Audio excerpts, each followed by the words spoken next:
What if the past is not as settled as we think? Hidden beneath deserts, mountains, and ancient ruins lie artifacts and structures that defy explanation, enigmatic relics that whisper of civilizations lost, technologies unknown, and secrets our history books dare not reveal. From eerie carvings that hint at otherworldly knowledge to massive constructions whose purpose remains a mystery, these are discoveries that challenge everything we believe. For the next 3 hours, we will journey into the shadows of antiquity, uncovering the bizarre, the unexplained, and the chilling. So sit back, relax, and let's dive into the mysteries of the ancient world. Nestled on a gently sloping mound along the upper reaches of the Euphrates River, Arslantepe rises like a silent sentinel over the surrounding plains of eastern Anatolia.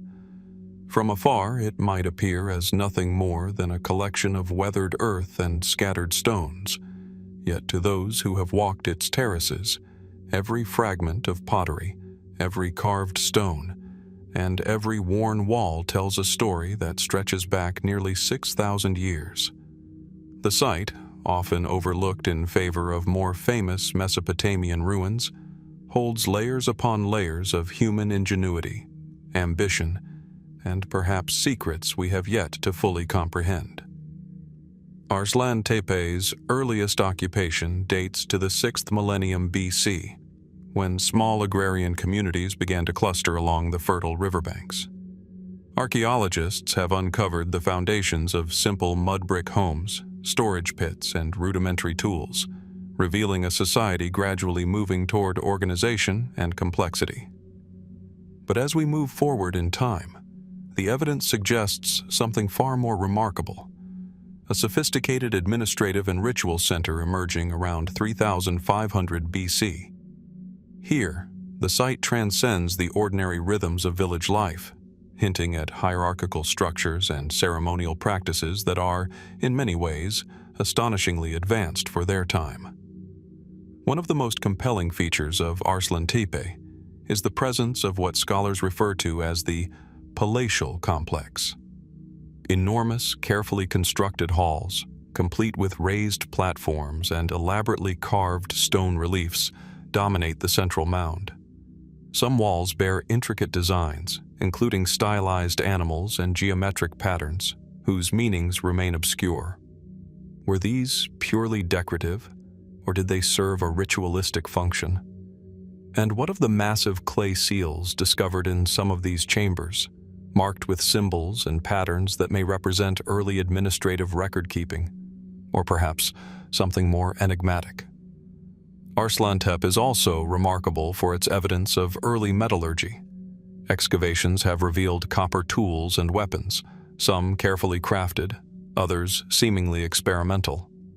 The sophistication of these artifacts has prompted some scholars to suggest that the site may have been an early center for metallurgical innovation, predating similar developments elsewhere in the region. Yet even here, questions arise. Why did such advanced metalworking emerge in this particular location? And why do we see such a sudden sophistication in certain layers, followed by apparent decline? Could this reflect an abrupt change in political power, trade networks, or even an external influence whose nature we may never fully grasp? Equally mysterious are the burial practices unearthed at Arslantepe. While many graves follow the expected patterns of the period, containing modest offerings of pottery or tools, others are exceptional. Some contain unusually rich assemblages of objects, while others reveal signs of violent death or ritualized placement that defy easy explanation. One chamber, in particular, has drawn attention: a group of skeletons positioned in ways that seem deliberate, almost ceremonial, their bones intermingled with carved figurines and miniature weapons. Who were these people, and what compelled the living to bury them in such a manner? Archaeologists can propose theories, but certainty remains elusive. Perhaps the most intriguing, and at times controversial aspect of Arslantepe lies in the possible presence of early proto-writing or symbolic systems. Incised markings on clay fragments suggest that the inhabitants were experimenting with forms of communication that might represent names, commodities, or even abstract concepts. If confirmed, these markings would place Arslantepe among the earliest sites in human history where symbolic communication verges on what we might recognize as writing. Yet the full meaning of these symbols and the breadth of their use remains a puzzle. Could these have been practical records, religious incantations, or something altogether different, now lost to time? The stratigraphy of the mound itself adds another layer of mystery. Beneath the palatial halls lie even older structures, some partially destroyed, others painstakingly rebuilt over centuries. It is clear that Arslantepe was a place of continual significance, its architecture evolving alongside shifting social hierarchies and cultural priorities. Yet the reasons for this enduring importance are not entirely clear. Was it the river, the fertile land, or a strategic location along early trade routes? Or perhaps its significance was more intangible, a center of spiritual or political power whose resonance we can sense but not fully define. Beyond the tangible, there is the aura of the unexplained. Some of the reliefs and figurines bear shapes and motifs that do not have obvious analogues elsewhere in the region.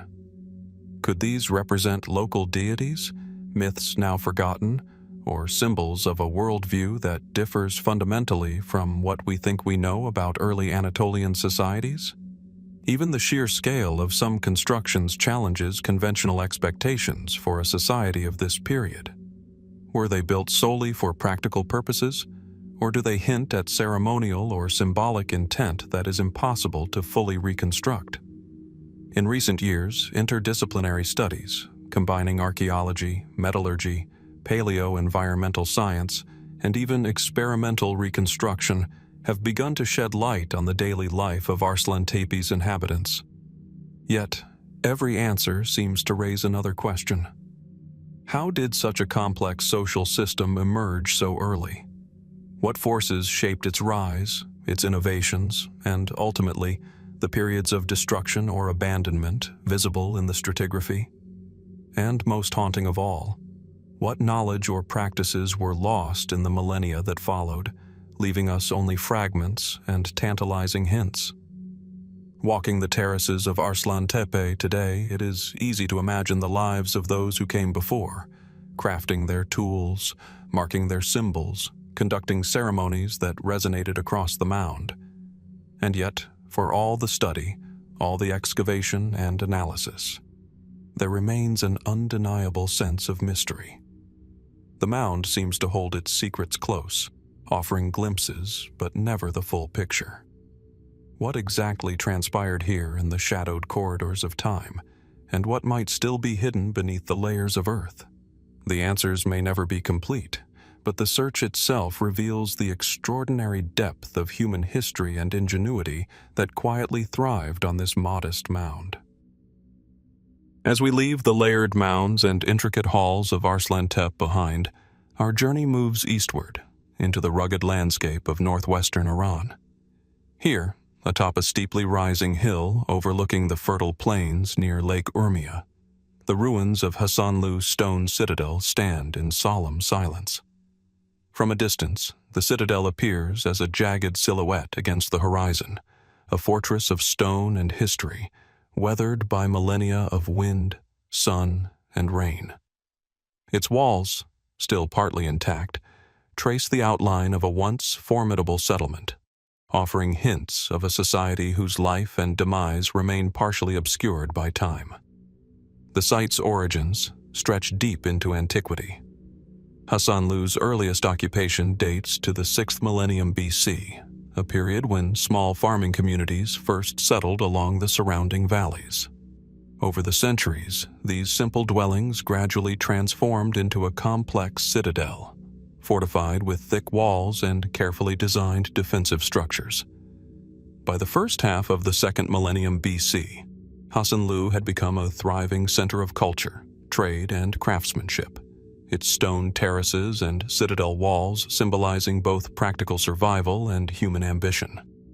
Yet, despite the clarity of its archaeological layers, many questions linger. How did a community so resilient and resourceful meet such a violent and sudden end? The most haunting chapter of Hasanlu's story lies in the events of approximately 800 BC. Excavations have revealed a sudden, catastrophic destruction, an inferno that consumed homes, workshops, and storerooms alike. Carbonized beams, burned pottery, and skeletal remains tell a story of fire and sudden death. Among the ruins, archaeologists uncovered objects that suggest the city was wealthy and sophisticated. Intricately painted ceramics, finely carved stone objects, and elaborate metalwork. But the scale of devastation raises unsettling questions. Was this the result of invading forces, internal conflict, or perhaps a sudden natural disaster? And what of the extraordinary hordes of valuables buried and left behind, as if their owners had no time to retrieve them? Walking through the ruins today, one is struck by the Citadel's careful urban planning. Streets were laid out with precision, homes clustered in orderly blocks, and public spaces suggest communal activity and shared rituals. Yet the city also held secrets.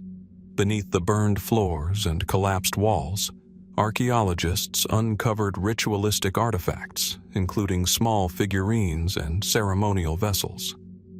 Could these indicate a spiritual dimension to daily life, or a belief system that guided decisions, defense, and survival?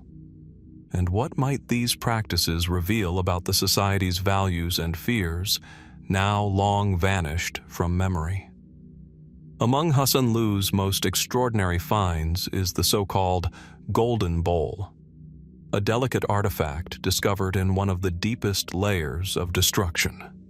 Though small, its detailed relief work depicts human figures and possibly symbolic or mythological scenes, suggesting a sophisticated visual language. Some scholars see this as evidence of a rich symbolic or religious tradition, while others ponder more speculative interpretations. Could such artifacts hint at knowledge or cultural narratives that influenced a broader region, perhaps stretching from the Zagros Mountains into Mesopotamia? And if so, why does so much of this knowledge seem to have vanished with the city's fiery end? Another element that captures the imagination is the citadel's fortified walls and gates. The stonework is impressive, designed for both durability and defense. Yet certain sections appear unusually massive, almost ceremonial in scale, prompting speculation about their intended purpose. Were these walls purely defensive, or did they serve to project power and status, to awe visitors and subjects alike? And if they were meant to deter invaders, how was it that fire and destruction ultimately overcame such formidable architecture? The juxtaposition of careful planning and catastrophic loss continues to puzzle historians and archaeologists alike. Equally enigmatic are the skeletal remains unearthed amid the ashes. Some suggest that these tell of violent deaths, possibly from an attack, while others point to the possibility of ritualized sacrifice or mass panic in the face of disaster. Certain burials are accompanied by objects of daily life, pottery, tools, ornaments, frozen in the moment of crisis. It is as if the inhabitants of Hasanlu were caught unaware, leaving behind not only their possessions, but a vivid tableau of their final hours. What fears, strategies, or beliefs guided them in their final moments? And what might this reveal about human responses to catastrophe in the ancient world? Archaeological study also points to sophisticated trade networks. The Citadel's residents possessed objects and materials not native to the immediate region: metals, pigments, and ornamental stones likely imported from distant lands. This suggests Hasanlu was not isolated but integrated into a wider cultural and economic system. Could these connections have influenced its sudden destruction, attracting the attention of rivals, or bringing with them ideas and technologies that reshaped the city's trajectory. And yet, despite this outward connection, many aspects of daily life, rituals, political structures, and social hierarchies remain tantalizingly opaque. Even the city's decline and eventual abandonment carry an air of mystery. While fire seems to have played a decisive role, the precise causes remain uncertain. Were these the results of invading armies, internal strife, or natural calamities? And why was the site left largely uninhabited for centuries afterward, allowing centuries of erosion and sediment to blanket the ruins, preserving them for modern archaeologists, yet leaving gaps in the story? The unanswered questions linger like shadows among the walls, inviting speculation but resisting firm conclusions. Today, Hasanlu Stone Citadel stands as both a monument and a puzzle. Walking through its partially excavated terraces, it is easy to imagine the lives of those who lived, worked, and perished here. Each carved stone, each layer of ash, and each artifact tells a story, yet none can fully illuminate the minds, hopes, or fears of its inhabitants. What knowledge, what cultural or technological advancements perished in the fire, and what might yet lie buried beneath the undisturbed soil, waiting to reveal new facets of a civilization lost to time? The site challenges us to ponder the fragility of human achievement, the suddenness of disaster, and the enduring allure of mysteries that refuse to yield their secrets. Leaving behind the stone walls and fire-scarred terraces of Hasanlu, our journey shifts westward, across continents and millennia, to the sun-baked plains of central Spain. Here, in the heart of Castilla-La Mancha, rises the enigmatic Motilla del Azuer. From a distance, the site appears deceptively simple, a circular mound punctuated by a tower-like structure at its center, surrounded by low, concentric walls.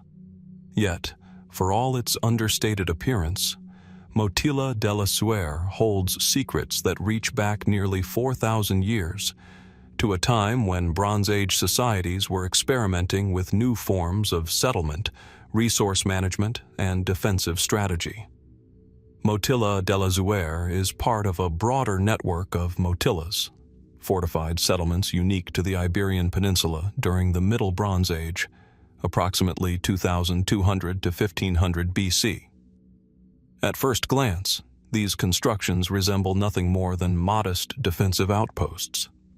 But a closer examination reveals a sophisticated understanding of engineering, water management, and communal planning. The central tower, often rising several meters above the surrounding walls, conceals a complex system of subterranean chambers and corridors. Some of these chambers appear to have functioned as storage areas, yet the discovery of wells and water channels suggests that controlling access to water may have been equally, if not more, crucial. Why was water so central to this settlement's design, and what pressures or threats compelled such innovation in an otherwise open landscape? Archaeological excavations have revealed a city carefully adapted to its environment. The Motilla's walls are built with large stone blocks, expertly arranged to resist erosion and potentially human attack. Beneath these fortifications, layers of burnt debris hint at periods of conflict or destruction, though the exact causes remain speculative. Were these defensive measures designed to deter invaders, or were they primarily symbolic, marking a community's control over vital resources? And if attacks did occur, who were the adversaries, and what broader social tensions shaped this remote yet resilient settlement? The discoveries within the Motilla del Azuer offer a glimpse into daily life in the Bronze Age. Pottery fragments, grinding stones, and agricultural tools point to a community engaged in farming, herding, and food preparation. Yet, interspersed among these ordinary items are artifacts that hint at ceremonial practices or social hierarchies.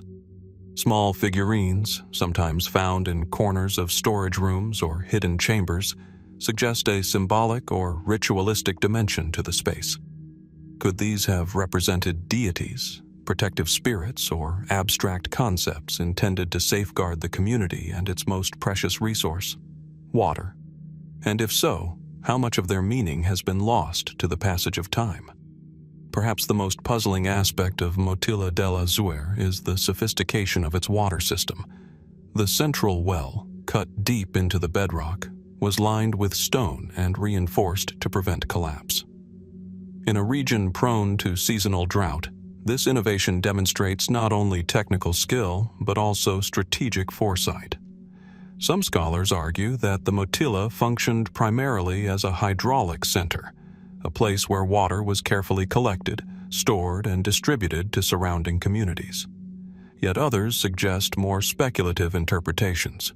Might the water system also have held symbolic significance, representing life, power, or control in a manner that transcended practical necessity? The layout of the settlement raises further questions.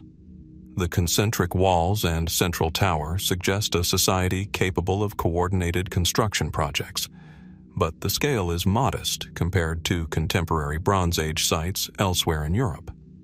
Why did these communities prioritize height and fortification over expansion? And what does this reveal about the social structures of the Motilla inhabitants, their concerns, and the threats they faced? The answers remain tantalizingly out of reach, leaving us to wonder whether their fears were human, environmental, or perhaps something more abstract, an instinctual response to a landscape that could be as unforgiving as it was fertile. In addition to its practical and defensive functions, Motilla del Azuer may have played a role in regional communication or control. Its elevated tower would have offered a vantage point across the plains, signaling to other settlements in a network of Bronze Age communities. Could these Motillas have functioned as early systems of surveillance, coordination, or warning? And if so, what events or pressures shaped this network? Intercommunity conflict, resource scarcity, or emerging social hierarchies that demanded visibility and oversight? Evidence of destruction and reconstruction adds another layer of mystery. Excavations show phases in which walls were repaired, towers reinforced, and storage chambers rebuilt, suggesting repeated crises and resilient responses. Some layers contain ash and burnt materials, hinting at violent episodes or accidental fires. Were these isolated incidents or part of larger regional upheavals that remain invisible in the historical record? The patterns of damage and repair suggest a community constantly negotiating the delicate balance between security and survival, a balance that ultimately defines the archaeological footprint of Motilla del Azuer. The site also poses broader questions about cultural interaction and influence. Artifacts uncovered at Motilla del Azuer share stylistic and material similarities with contemporaneous settlements across Iberia and even beyond. Metals, ceramics, and tools hint at trade networks and the movement of ideas, yet many aspects of the culture remain unique. How did these communities integrate local traditions with external influences? And what knowledge, rituals, or techniques might have been lost when the Motilla system eventually fell into disuse? Today, standing amid the low walls and central tower, one can almost hear the echoes of Bronze Age life, the measured steps of workers hauling stones, the murmur of conversation in corridors and courtyards, and the quiet vigilance of those who guarded the vital waters within. Yet, for all we can reconstruct, much of Motilla del Azuer's story remains shrouded in mystery. Why did such a carefully planned system ultimately decline? How did the inhabitants perceive their place in the world, their relationship to water, community, and the surrounding plains? And what further secrets lie hidden beneath layers of earth, waiting for future generations to uncover? Motilla del Azuer challenges us to think not only about human ingenuity, but also about the fragility of life and civilization. It asks us to consider the intersections of survival, belief, and social organization, all etched into stone and soil for millennia.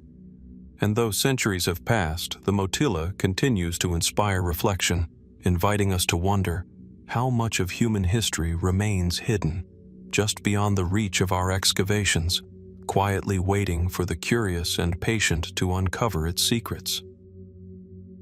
As the sun sets over the rolling plains of central Spain and Motilla del Azuer fades into memory, our journey now turns northward across landscapes shaped by millennia of human presence to a remote plateau in the highlands of Armenia.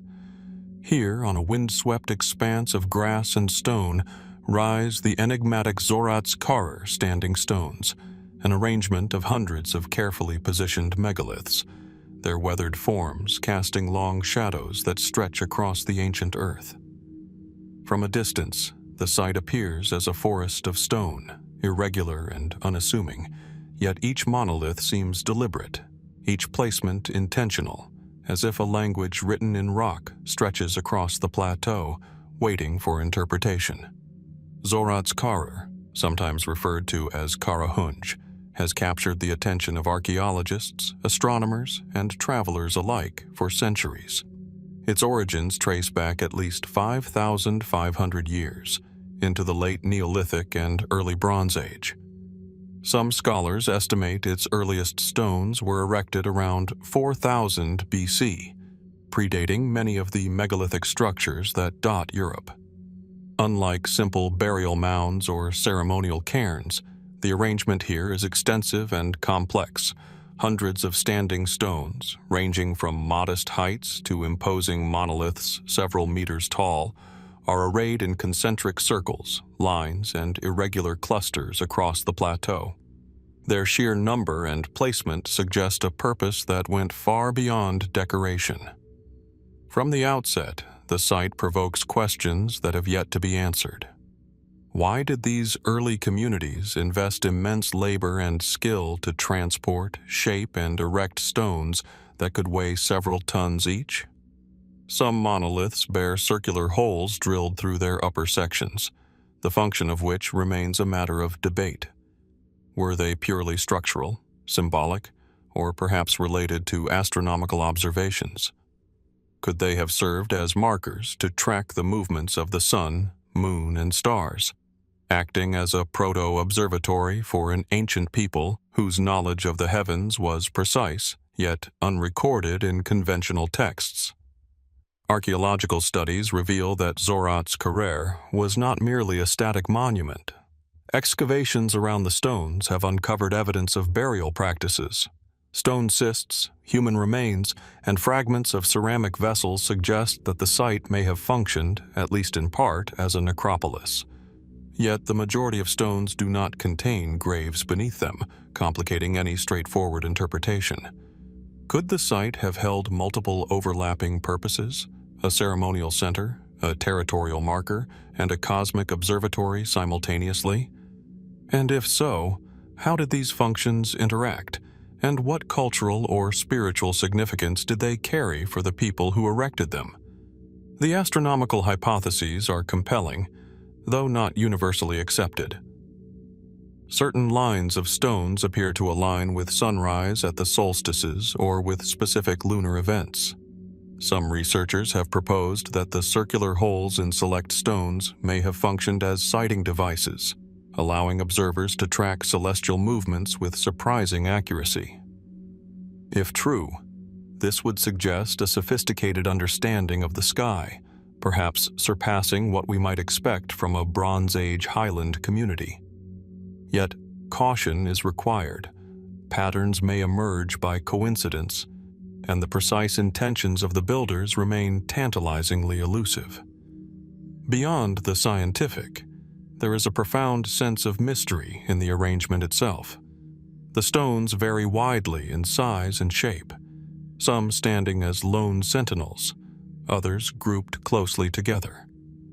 Certain stones lean or tilt in ways that seem deliberate, almost as if they were placed to convey a message lost to time.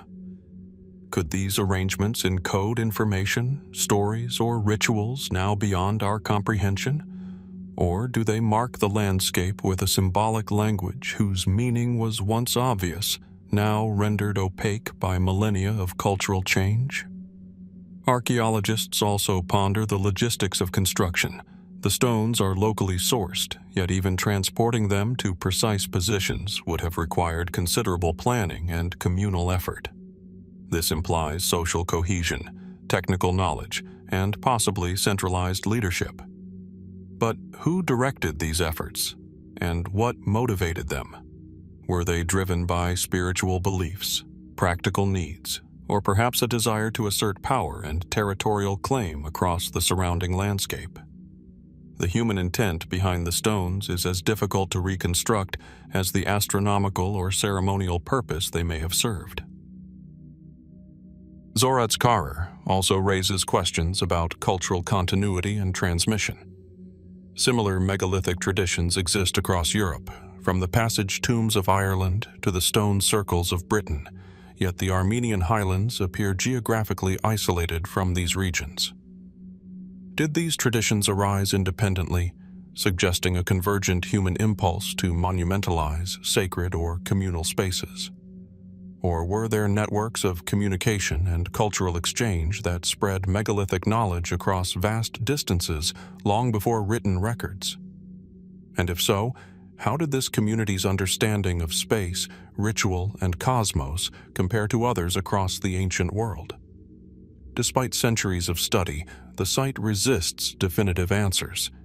Surveys, excavations, and astronomical analyses illuminate certain aspects of its construction and use, yet every revelation seems to prompt further questions.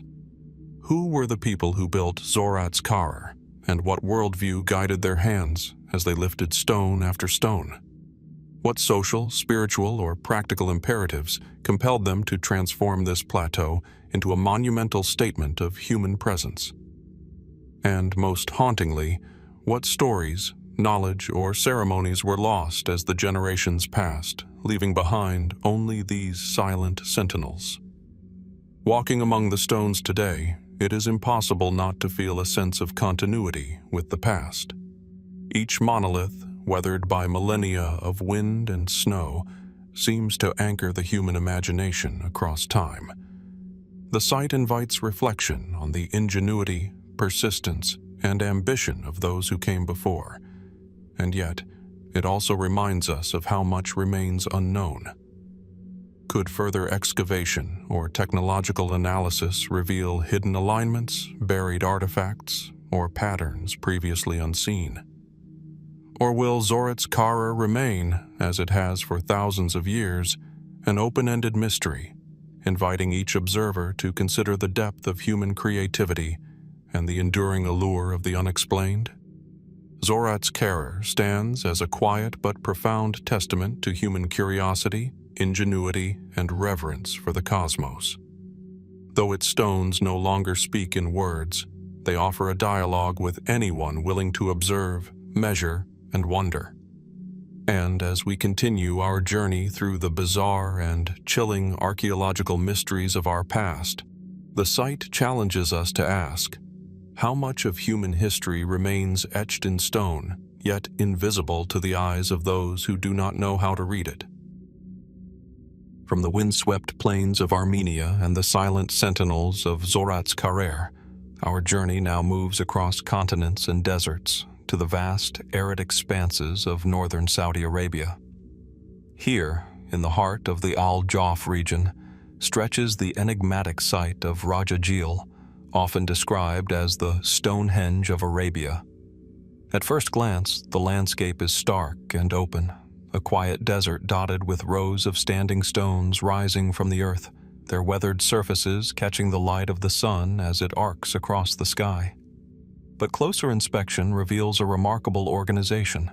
Hundreds of stones arranged in linear and circular patterns, stretching over an area of more than 25 hectares, their alignment deliberate and intriguing.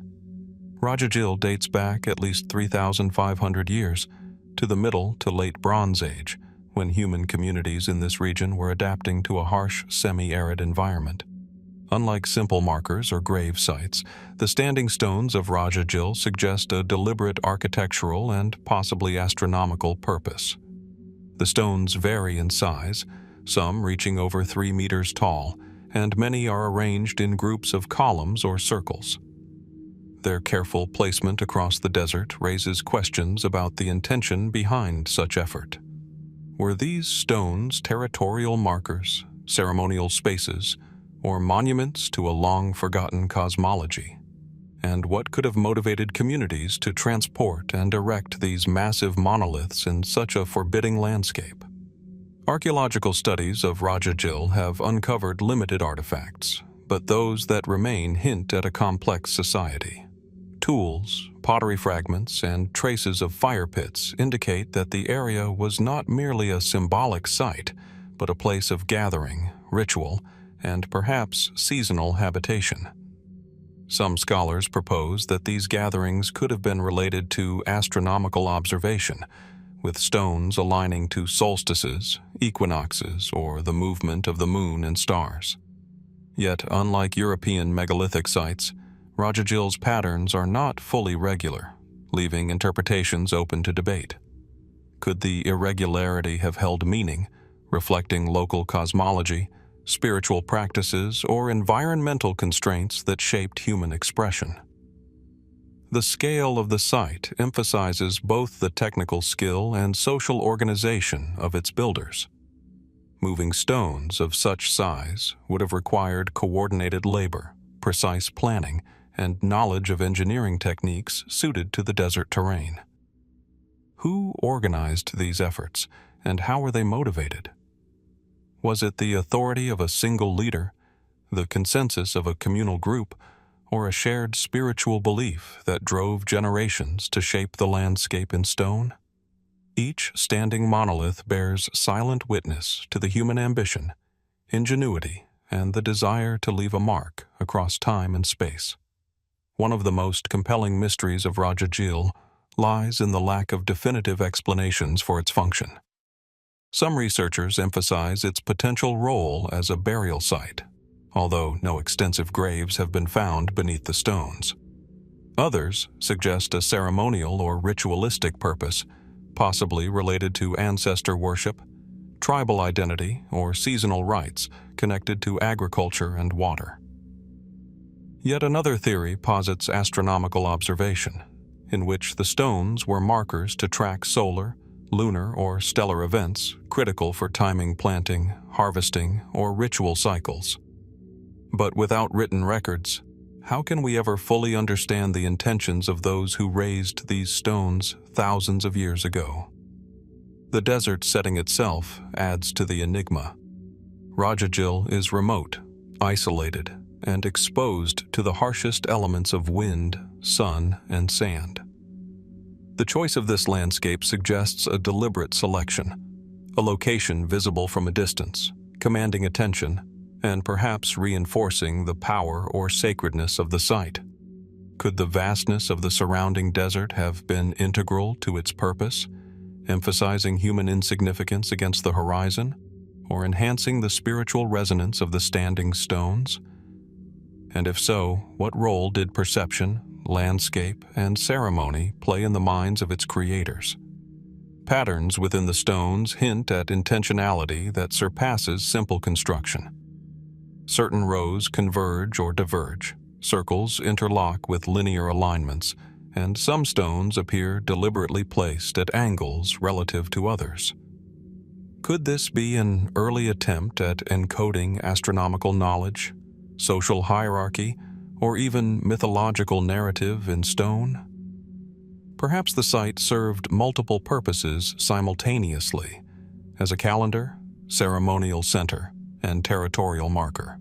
Or perhaps it functioned in ways that are entirely opaque to us, a system of knowledge and meaning lost to time, yet palpable in its monumental presence. Rajajil's parallels with other megalithic traditions raise further questions. Across Eurasia and the Near East, communities erected standing stones and circular structures in the Bronze Age, yet Rajajil stands out for its scale, density, and desert context. Did its builders share knowledge with distant cultures, or did these structures emerge independently, reflecting a universal human impulse to monumentalize memory, power, or the cosmos? And what does this tell us about the movement of ideas, the exchange of cultural practices, and the ingenuity of ancient desert societies? Despite centuries of study, Rajajil maintains its aura of mystery. The desert sands conceal much of the site's original features, and many stones have fallen or eroded, leaving gaps that obscure its full plan. Each stone that remains, however, acts as a time capsule, connecting us to a Bronze Age people whose lives, beliefs, and ambitions are partially but tantalizingly glimpsed through the enduring architecture of stone. How many secrets lie buried beneath the surface, waiting for future discoveries to illuminate new dimensions of human history? Standing amidst the rows and circles, it is impossible not to feel the weight of history and the quiet persistence of human curiosity.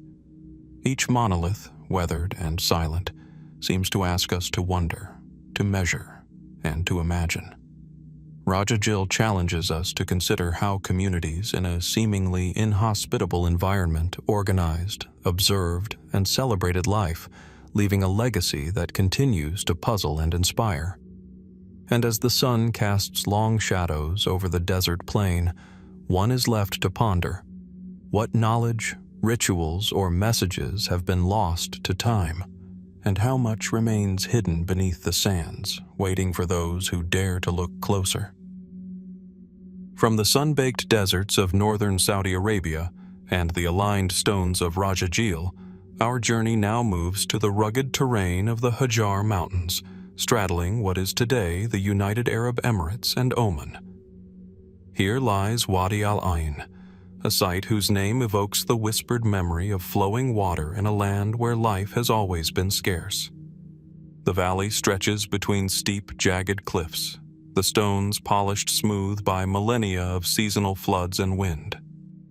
At first glance, it seems simply a natural gorge, yet careful observation reveals layers of human ingenuity etched into its rocky faces, and the remnants of settlements that hint at a civilization whose complexity continues to challenge our understanding. The earliest evidence of human occupation in Wadi Al-Ayn dates back to the Hafit period, around 3000 BC. Archaeologists have uncovered circular tombs, stone enclosures, and remnants of small dwellings scattered along terraces overlooking the valley floor. These structures, though modest in appearance, demonstrate a sophisticated adaptation to a harsh and often unforgiving environment. The builders utilized natural rock formations for shelter and protection, while terraced constructions suggest an organized approach to agriculture or water management. Yet, as we examine the site more closely, questions emerge. What drove these communities to establish settlements in such a challenging landscape, and how did they sustain themselves over generations? One of the most striking features of Wadi Al-Ayn is the arrangement of megalithic tombs. Some are simple stone circles, while others are more complex, featuring multiple chambers and corbelled roofs. Human remains, often accompanied by pottery, jewelry, and tools, hint at a culture with rich spiritual beliefs and burial practices. The positioning of the tombs, often on elevated terraces, implies deliberate attention to visibility and landscape, perhaps reflecting a belief system intertwined with topography. Could these tombs have been markers of lineage, status, or territorial claims? Or might they have served as places for ritual, observation, or even early forms of communication with the cosmos? The alignment and clustering of the tombs have prompted speculation among researchers. Some suggest astronomical significance, noting possible alignments with solstices, equinoxes, or prominent stars visible in the desert sky thousands of years ago. If so, the builders of Wadi Al-Ayn may have possessed an advanced understanding of celestial patterns, linking the cycles of the heavens with ritual and practical activities on Earth. Yet the evidence remains tantalizingly incomplete. Did these alignments serve practical purposes, marking seasonal cycles for planting and harvesting, or were they primarily spiritual, designed to connect the living with ancestors or deities? beyond the tombs, Wadi Al-Ayn contains other, more enigmatic features. Large, irregular stone enclosures, whose function is not entirely understood, dot the valley floor. Some suggest these were livestock pens, storage areas, or defensive structures, while others propose ritualistic or symbolic purposes. The sheer scale and effort required to construct these features in the rocky terrain testify to the organization and determination of the people who inhabited the valley. Were these communal projects driven by practical necessity, spiritual devotion, or a combination of both? And what cultural or environmental pressures shaped these decisions? The water that gives Wadi Al-Ayn its name adds another layer of intrigue. In a region defined by scarcity, the valley's natural springs and seasonal streams would have been critical to survival. Some scholars posit that the settlements were strategically located to control access to water, a lifeline that dictated the rhythm of daily life and social hierarchy.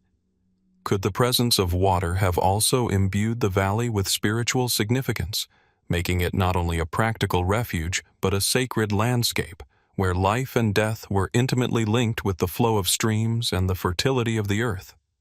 Archaeological investigation has revealed that the valley was not static. Layers of occupation suggest cycles of construction, use, and abandonment. Fires, structural collapses, and the sudden appearance of new tombs indicate periods of crisis or transition. Were these the results of environmental change, resource scarcity, or social upheaval? And what stories lie hidden in the debris of these events? Stories of survival, loss, adaptation, and innovation that remain beyond our grasp. Equally compelling is the question of cultural interaction. Wadi Al-Ayn sits at a crossroads of the Arabian Peninsula, and its artifacts, ceramics, beads, and metalwork, suggest connections with other contemporary cultures, from Oman to the wider Gulf region. Did the valley's inhabitants exchange ideas, goods, or religious practices with neighboring communities? And if so, how did these interactions influence the architecture, burial practices, and societal organization evident in the site today? The answers remain tantalizingly out of reach, obscured by time, erosion, and the limits of our current knowledge. Standing in the valley today, one can feel the layers of history pressing against the cliffs. The wind whispers through the stone tombs and terraces, hinting at lives lived in rhythm with the harsh desert sun and the rare, precious rains. Each stone, each alignment, and each trace of human habitation invites us to imagine the people who walked these paths thousands of years ago, their knowledge, fears, and beliefs preserved in the enduring landscape. Yet for all we have learned, Wadi Al-Ayn continues to hold its secrets. What cultural practices, spiritual beliefs, or technological innovations have been lost to time? How did the inhabitants perceive their place in the valley, and how did the interplay of water, desert, and rock shape their worldview? And most provocatively, what further mysteries remain hidden beneath the terraces and stones, waiting for patient eyes to uncover their meaning? Wadi Al-Ayn, like the stones of Rajajil that preceded in our journey, challenges us to consider the depth and complexity of human history in landscapes that seem, at first glance, inhospitable. It reminds us that human ingenuity, devotion, and curiosity can flourish in even the harshest environments, and that the echoes of these ancient societies continue to speak to us if we are willing to listen. Leaving behind the rugged valleys and ancient springs of Wadi Al-Ayn, our journey now sweeps across the Mediterranean to the island of Sardinia, Italy, where the landscape is dotted with thousands of prehistoric towers known as Nuraghe. Among these, Nuraghe Santu Antine rises as one of the most imposing and enigmatic. Perched on a gentle rise, the structure dominates the surrounding hills, its weathered basalt walls reaching toward the sky in a form that is at once monumental and mysterious. From afar, it appears as a simple tower, yet up close, its intricate design, massive stones, and labyrinthine interior hint at a sophistication that continues to challenge modern understanding. Santu Antine, like other Nuraghe, dates back to the Bronze Age, around 1800 to 1500 BC, yet it is distinguished by its scale and complexity. Constructed from massive basalt blocks, carefully cut and fitted without mortar, the tower rises nearly 23 meters, making it one of the tallest Nuraghe on the island. Its base is wide and sturdy, forming a truncated cone that narrows as it ascends, a shape both functional and symbolic. Inside, multiple chambers, corridors, and staircases reveal an architecture designed for both utility and endurance. What was the purpose of such careful construction? Defense, ritual, social hierarchy, or a combination of all three? Archaeologists have identified three main towers, or mastios, interconnected by a network of walls and passages, forming a central keep that would have been formidable in both appearance and function. The precision with which the stones are placed, often perfectly balanced without binding agents, suggests advanced knowledge of engineering and load distribution. Who conceived such a structure, and how was knowledge of these techniques preserved and transmitted within a Bronze Age society? And what motivated a community to invest so much labor and skill in a structure whose purpose remains partially obscured by time?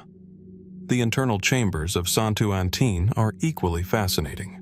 Corbelled ceilings create dome-like spaces within the towers, while narrow stairways and low doorways suggest deliberate spatial design.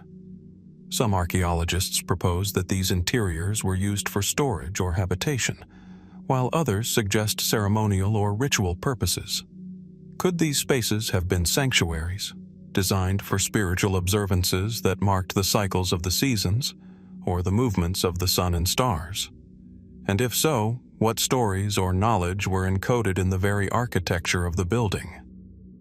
Outside, the Nuraghe is surrounded by a series of secondary walls and smaller towers, suggesting a complex that was more than a simple fortress. Some scholars argue that Santu Antine may have served as a regional center, a hub for trade, governance, or communal gathering. Yet the absence of written records leaves us to speculate. How were decisions made within this Bronze Age society? Did the towers serve as symbols of power and social cohesion, or were they primarily functional, designed to protect against external threats? And if they served both purposes, how did these roles coexist within a single monumental structure? Astronomical theories also surround Santu Antine. The alignment of certain walls and openings has led some researchers to propose that the structure was oriented to track solar events, such as solstices or equinoxes, or even lunar cycles. Could the Nuraghe have functioned as a kind of observatory, marking celestial patterns critical to agricultural and ritual life? Or are these alignments coincidental, artifacts of geometry and terrain rather than intentional design? The ambiguity adds to the allure, leaving room for wonder about the intellectual and spiritual sophistication of its builders. Artifacts found within and around Santu Antine provide further insight into its inhabitants. Pottery, bronze tools, and decorative objects suggest a community engaged in trade, craftsmanship, and social ritual. Yet the sheer scale of construction hints at collective organization, leadership, and long-term planning. How did a Bronze Age society coordinate the labor, resources, and technical knowledge required for such a project? And what cultural imperatives, whether spiritual, political, or symbolic, inspired such monumental ambition? Even more mysterious are the aspects of the Nuraghe that resist explanation. Certain chambers and corridors have no apparent practical function. Some stones are placed in ways that seem symbolic, perhaps marking thresholds, guiding movement, or creating acoustic effects within the interior spaces. Were these intentional, designed to shape human experience, perception, or ritual practice? Or do they reflect lost traditions, meanings, and knowledge now inaccessible to us? Santu Antine also invites questions about its place within the broader landscape. Sardinia is dotted with thousands of Nuraghe, yet few reach the scale or complexity of this site. Why was this location chosen? And what does its prominence reveal about the social or political organization of Bronze Age Sardinia? Could it have served as a central hub for neighboring settlements, a place of ceremony and coordination, or a symbol of identity visible across the hills and plains? Standing among its massive stones today, one is struck by the quiet endurance of Santu Antine. The wind whispers through its corridors, and the sunlight casts shadows that shift with the hours, highlighting the precision and artistry of its construction. Each stone is a testament to the skill, ambition, and creativity of a society whose full story remains beyond reach. What rituals, decisions, or knowledge were contained within these walls? What cultural memory is embedded in the stones themselves, waiting to be rediscovered? Nuraghe Santu Antine, like the sites we have explored before, from Wadi Al-Ayn to Rajajil, invites reflection on the ingenuity, resilience, and spiritual depth of our ancestors. It reminds us that human ambition and curiosity often manifest in forms that endure across millennia, leaving traces that challenge us to interpret, understand, and imagine. And as we gaze upon its towering silhouette, questions remain. What secrets lie buried within its stones? What knowledge has been lost? And how much of Bronze Age Sardinia's history continues to whisper from the shadows of this magnificent structure?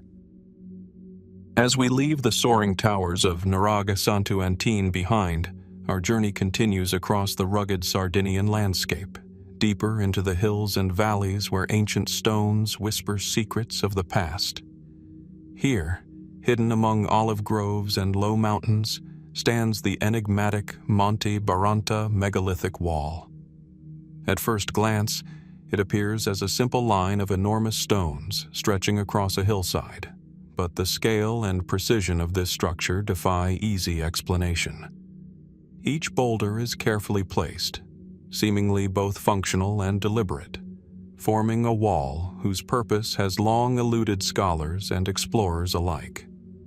The sun casts long shadows over the uneven terrain, highlighting the jagged edges and imposing presence of the stones, giving the site a sense of solemn mystery, as though the past itself watches silently from the hilltops. Monte Baranta, like other megalithic sites in Sardinia, dates back to the Bronze Age, though its origins remain uncertain.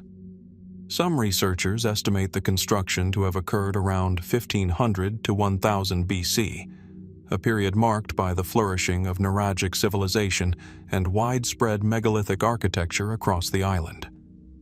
Unlike the cylindrical Nuraghe that dominate Sardinia, the Monte Baranta wall stretches linearly across the ridge, forming a defensive or ceremonial boundary whose exact function remains speculative. Was it built to protect settlements, demarcate sacred territory, or serve as a platform for astronomical observation? The absence of definitive evidence leaves these questions tantalizingly open. The wall itself is constructed from massive basalt blocks, some weighing several tons, meticulously arranged without mortar. The effort required to quarry, transport, and position such stones in an elevated, uneven landscape suggests a highly organized labor force and significant engineering skill. Who coordinated this construction, and what drove them to undertake such a monumental task? Was it purely practical, a defensive measure against invaders, or symbolic, a statement of power, spirituality, or communal identity visible for miles across the hills? Perhaps, as with many ancient structures, the motivations were both practical and sacred, inseparably intertwined. Nearby, smaller terraces and stone alignments hint at a broader complex, suggesting that the wall was not an isolated feature, but part of a larger network of constructions. Archaeologists have identified subtle patterns in the placement of certain stones, leading some to speculate about astronomical alignments. Could the wall have been oriented to mark the rising or setting of the sun during solstices, or to track lunar or stellar cycles? If so, the builders of Monte Baranta may have possessed an advanced understanding of celestial movements, integrating this knowledge into both their architecture and their cultural worldview. Yet without clear inscriptions or records, the full significance of these alignments remains elusive. The landscape surrounding Monte Baranta adds another layer to its mystery. The wall is positioned on a natural ridge overlooking valleys and plains, commanding views of the surrounding countryside. Such placement could have offered strategic advantage, enabling observation of approaching groups or signaling to neighboring settlements. But might there also have been a symbolic dimension? Did the builders intend the wall to serve as a visual marker, a spiritual boundary between the world of the living and the unseen, or as a connection between human communities and celestial forces? Each stone seems to ask a question that time has yet to answer. Excavations in the vicinity have yielded fragments of pottery, tools, and occasional metal artifacts, suggesting that the area was inhabited or at least frequented by Bronze Age communities. Yet the scarcity of domestic structures raises further questions. Was Monte Baranta primarily a ceremonial or defensive space, visited periodically for specific purposes rather than a permanent settlement? Or could the wall itself have been an anchor for a lost settlement, whose traces have been eroded or buried over millennia? Every discovery seems to deepen the mystery rather than resolve it. The sheer precision and labor involved in constructing the wall also invites speculation about the social organization of the people who built it. Coordinating such an effort would have required leadership, planning, and sustained communal effort over years, if not decades. Did this project unify a local community, asserting collective identity and control over territory? Or was it the endeavor of a more centralized authority, a powerful figure or elite group whose influence extended across the region? And if so, what were the social or spiritual motivations that could inspire such monumental labor in an era without written records? Another enigmatic aspect is the wall's endurance. Despite centuries of exposure to wind, rain, and seismic activity, much of the structure remains remarkably intact. Could its builders have understood not only engineering, but also principles of long-term durability, embedding knowledge into the placement and shaping of the stones? And if such knowledge existed, what other insights about construction, astronomy, or cultural practice might have been lost alongside it? As we walk along the ridge today, the wall stretches into the distance, each stone casting long, silent shadows over the uneven terrain. The sense of scale is humbling. One cannot help but imagine the countless hands, the organized effort, and the vision required to assemble these massive rocks into a continuous line across the hill. Each stone seems to pulse with memory, whispering stories of human ambition, belief, and ingenuity, yet frustratingly silent about the exact purpose it once served. Monte Baranta challenges us to contemplate the ingenuity, persistence, and spiritual depth of Bronze Age Sardinia.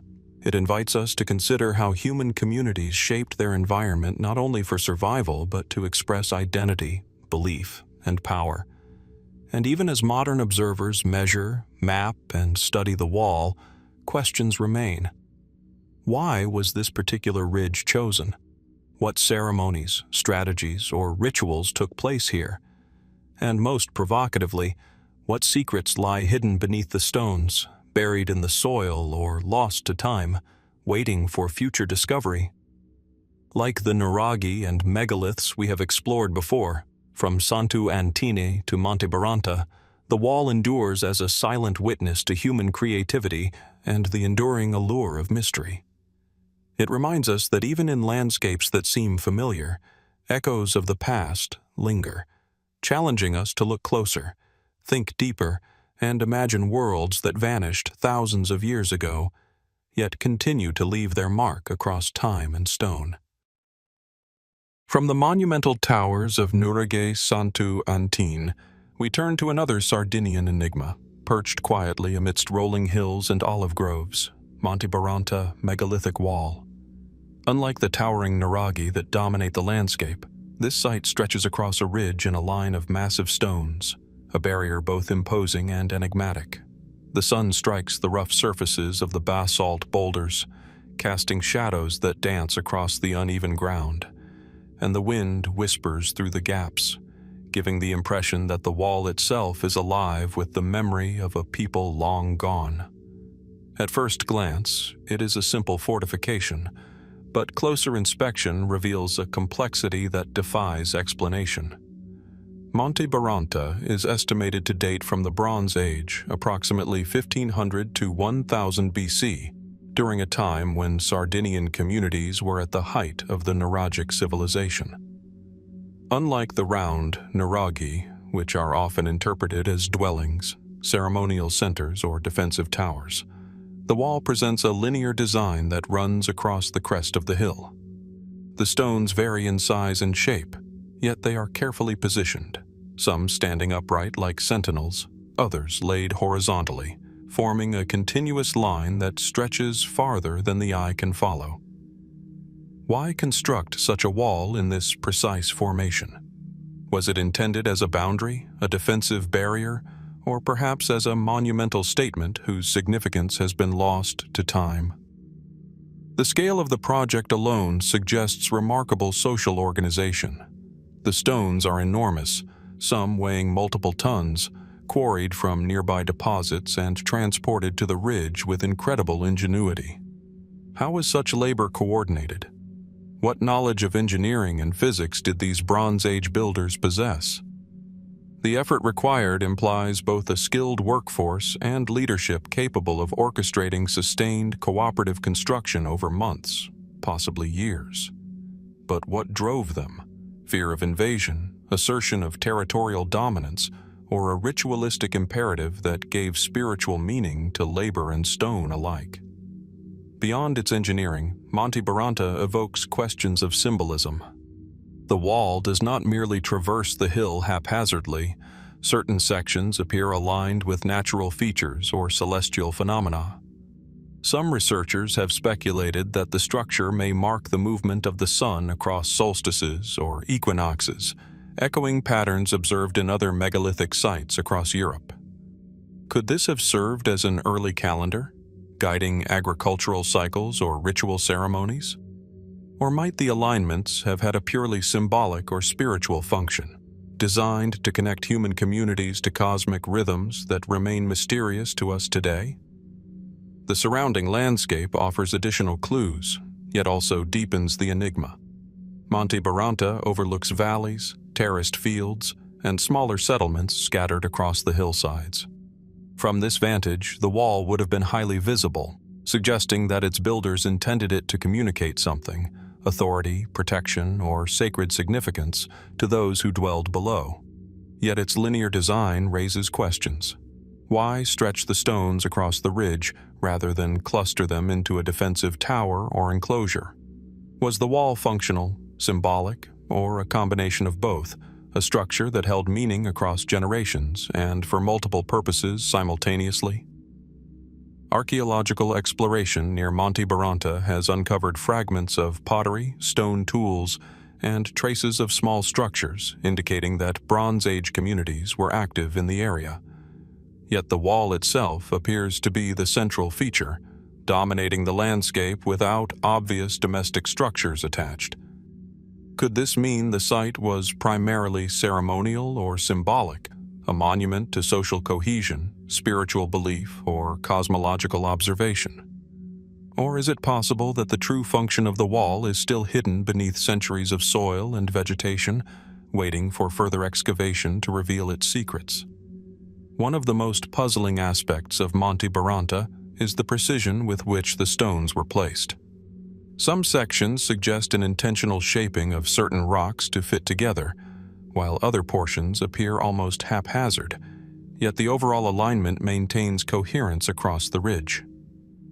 Was this an aesthetic choice, a pragmatic approach to available resources, or perhaps a coded system of knowledge that modern observers can only partially interpret? Could the builders have encoded social, spiritual, or astronomical information into the wall itself? A language of stone now silent to all but the most perceptive eye. Even the longevity of Monte Baranta speaks to ingenuity and understanding of the environment. Despite exposure to wind, rain, and seismic activity over millennia, large sections of the wall remain intact. Did the builders understand principles of structural durability and leverage this knowledge in their construction? And if so, what other skills or knowledge did they possess, lost technologies or social systems, that allowed them to undertake such monumental endeavors in Bronze Age Sardinia? Standing along the ridge today, one cannot escape a sense of awe. The wall stretches silently into the distance, each stone a sentinel, each gap a pause for reflection. The whispers of the past seem to echo in the wind, urging contemplation of the labor, vision, and purpose that brought this structure into being. Monte Baranta is not merely a relic, it is a bridge across time, a dialogue between ancient builders and the modern observer, prompting questions that linger. Why was this wall erected with such precision? What did it mean to those who constructed it, and what stories remain buried beneath the stones? Monte Baranta, like the Nuraghe that came before it, embodies the human drive to shape, organize, and leave a mark on the landscape. It reminds us that even in seemingly isolated hills, the Bronze Age world was alive with ingenuity, spirituality, and social complexity. And as we continue to explore these bizarre archaeological mysteries, one cannot help but wonder how many secrets remain hidden in the stones, waiting for future generations to decode, and how much of this ancient knowledge has already slipped beyond the grasp of time. From the windswept ridges of Sardinia and the imposing lines of Monte Baranta, our journey now carries us across the seas to the lush, rolling landscapes of County Wicklow, Ireland, where ancient stone circles and burial mounds punctuate the green hills. Among these timeless structures stands Rathgall Stone Fort, a site that exudes a quiet authority, commanding attention despite its understated appearance. Perched on an elevated plateau, the fort overlooks the valleys below, its concentric rings of stone faintly visible against the grass-covered earth. At first glance, it seems almost modest compared to other monumental constructions, yet closer observation reveals a precision and design that hint at complex social and spiritual significance, a testament to a culture deeply attuned to both the land and the skies. Rathgall is widely recognized as a Bronze Age stone fort, with origins estimated around 1000 to 500 BC, although some scholars suggest elements may date even earlier, reflecting layers of occupation over centuries. Unlike the circular stone walls of later medieval constructions, Rathgall consists of 3 concentric enclosures, each rising from the plateau in subtle terraces. The outer walls are irregular, composed of rough stones that have weathered centuries of wind and rain, yet they form a deliberate boundary, encircling what may have been central living spaces or ceremonial grounds. The effort to arrange these stones in precise, enduring patterns speaks to both communal coordination and a symbolic purpose that extends beyond mere defense. Archaeological investigations have revealed intriguing details. Inside the fort, traces of dwellings, hearths, and domestic tools suggest habitation. Yet the outer rings appear primarily symbolic, delineating sacred or protected space. Why construct multiple concentric enclosures? Was the innermost circle reserved for elite families or religious leaders, while the outer layers provided space for communal gatherings? And how did this spatial organization reflect the social and spiritual hierarchy of Bronze Age Ireland? These questions linger, unsolved, inviting us to imagine the rhythms of life within the fort long before written records. One of Rathgall's most compelling features is its relationship to the surrounding landscape. From the plateau, one can gaze across hills and valleys for miles, a vantage point that may have served both practical and symbolic purposes. Was the site chosen for its defensive advantage, allowing inhabitants to monitor approaching travelers and potential threats? Or did its elevated position hold ritual significance, connecting those within the fort to the wider cosmos, to the sun as it rose and set, to the moon and stars that guided Bronze Age life? The positioning suggests an understanding of both terrain and celestial patterns, hinting at a sophisticated integration of environment, architecture, and culture. The concentric design of Rathgall also invites speculation about its ceremonial function. Some researchers suggest that the enclosures were designed to guide movement within the fort, perhaps during ritual processions or seasonal observances. Could the spacing of stones and the layout of terraces reflect solar or lunar alignments, echoing patterns seen at other megalithic sites in Ireland and Europe?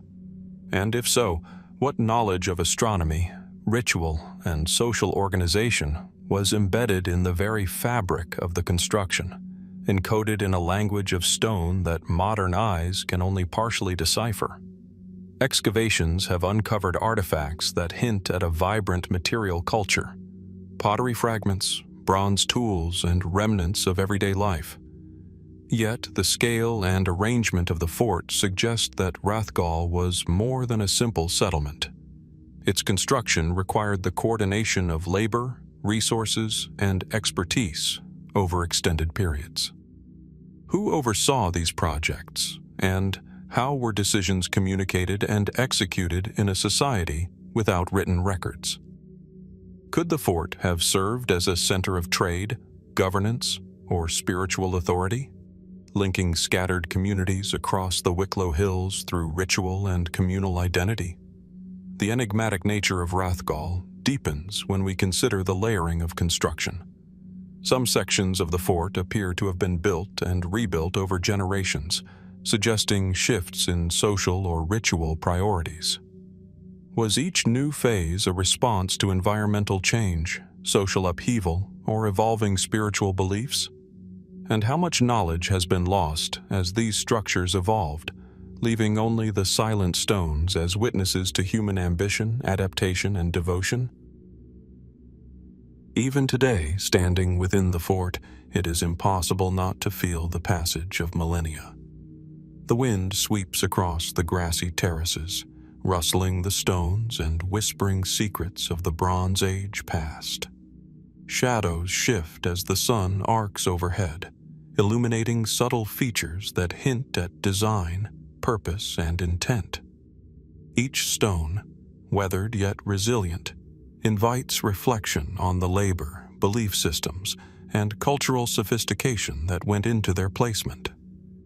What rituals unfolded here? What stories were told? What knowledge of the land and sky guided their hands as they built, lived, and honored the cycles of life? Rathgall Stone Fort, like Monte Baranta and Nuraghe, Santu, Antine before it, challenges modern observers to consider the depth and complexity of ancient human societies. It reminds us that even in the rolling green hills of Ireland, Bronze Age communities were capable of monumental ambition, social organization, and spiritual expression, leaving behind structures that continue to provoke curiosity, awe, and reflection. And as the stones stand silently against the horizon, we are left to wonder how much remains hidden beneath the surface, waiting to reveal itself, and how many aspects of Bronze Age life, beliefs, ceremonies, or knowledge have already been lost to time. From the verdant hills of County Wicklow and the layered enclosures of Rathgall, our journey now carries us westward to the rugged, wind-swept cliffs of the Aran Islands, where the Atlantic Ocean crashes against limestone precipices, shaping the landscape over millennia. Here, perched dramatically on the edge of a 100-meter-high cliff on Inishmore, lies Dun Aonghasa Stone Fort, a site as awe-inspiring in location as it is mysterious in origin. Its dry stone walls curve along the cliff's edge, embracing a natural plateau that seems to defy gravity itself. The fort appears almost suspended between land and sea, a monument to human ingenuity and a testament to a society deeply connected to the environment it inhabited. Dun Aonghasa is believed to have been constructed around 1100 to 800 BC during the Late Bronze Age, although evidence suggests that its location may have been used and modified over several centuries. Unlike Rathgall, which occupies a relatively accessible hilltop, Dun Aonghasa exploits its dramatic cliffside, creating a formidable natural defense augmented by concentric stone walls. These walls, some standing up to 6 meters tall and forming a series of curving enclosures, enclose terraces and internal spaces whose purpose has long been the subject of scholarly debate. What compelled its builders to stake a claim on such a precarious edge? Was it strategic, spiritual, or both? And what experiences did those who lived and worked within its walls encounter as they looked out over the endless expanse of the Atlantic? The engineering required to construct Dun Aonghasa is staggering. Each stone, carefully selected and stacked without mortar, contributes to walls that have survived centuries of wind, rain, and the erosive forces of the sea. Transporting and placing these massive stones along steep, uneven terrain would have demanded not only physical strength, but sophisticated knowledge of balance and stability. How did these Bronze Age builders achieve such precision? Were the walls built to last as a fortress, a ceremonial center, or as a symbol of territorial or spiritual power, projecting authority across the islands? The answers remain elusive, lost to the centuries yet hinted at in the enduring structure itself. Archaeological investigation has revealed traces of domestic occupation within Dun Aonghasa, including hearths, storage pits, and stone-built terraces. Yet the fort's concentric rings suggest purposes that extend beyond daily living. Some researchers propose that the terraces and walls were designed for ritual or ceremonial use, while others highlight the strategic advantage of the location for surveillance and defense. Could Dun Aonghasa have been a multifunctional site, serving as both a stronghold and a sacred place, blending practicality with spiritual significance? And if so, what beliefs guided its design, and what rituals unfolded upon its terraces, silhouetted against the horizon? The fort's relationship to the surrounding landscape is equally compelling. From the cliff edge enclosures, one can observe the rolling fields of Inishmore, the jagged coastlines of neighboring islands, and the Atlantic stretching endlessly into the distance. This visibility would have allowed its inhabitants to monitor the seas for approaching travelers or potential invaders, yet it also raises questions about the symbolic role of the site. Was the fort intended to be seen from afar, an imposing presence on the horizon that communicated authority, identity, or spiritual significance to those beyond its walls? And what role did the natural drama of cliffs, wind, and ocean play in shaping the perception and power of the structure? Some speculative theories have suggested astronomical or cosmological connections. The curving enclosures might align with solar events, lunar cycles, or the passage of particular stars, indicating a possible understanding of celestial movements. Could the positioning of terraces and walls have allowed its Bronze Age builders to track time, seasons, or religious calendars? Or are these patterns coincidental, the result of adapting to the cliffside's natural contours? The ambiguity leaves space for imagination, encouraging modern observers to contemplate the relationship between the people of Dun Aonghasa and the cosmos they inhabited. Artifacts recovered near the fort, including pottery shards, stone tools, and remnants of domestic activity, hint at a thriving community whose daily life was interwoven with these monumental structures. Yet much of the fort's significance may never be fully understood. How did inhabitants negotiate the harsh winds, exposure, and isolation of such a location? How did they sustain themselves, maintain the fort and imbue it with meaning across generations. Each unanswered question deepens the mystery, offering a glimpse into a world both familiar in its human activity and alien in its architectural ambition. Standing within the walls of Dun Aonghasa today, one is immediately struck by the sense of scale, ingenuity, and temporal depth.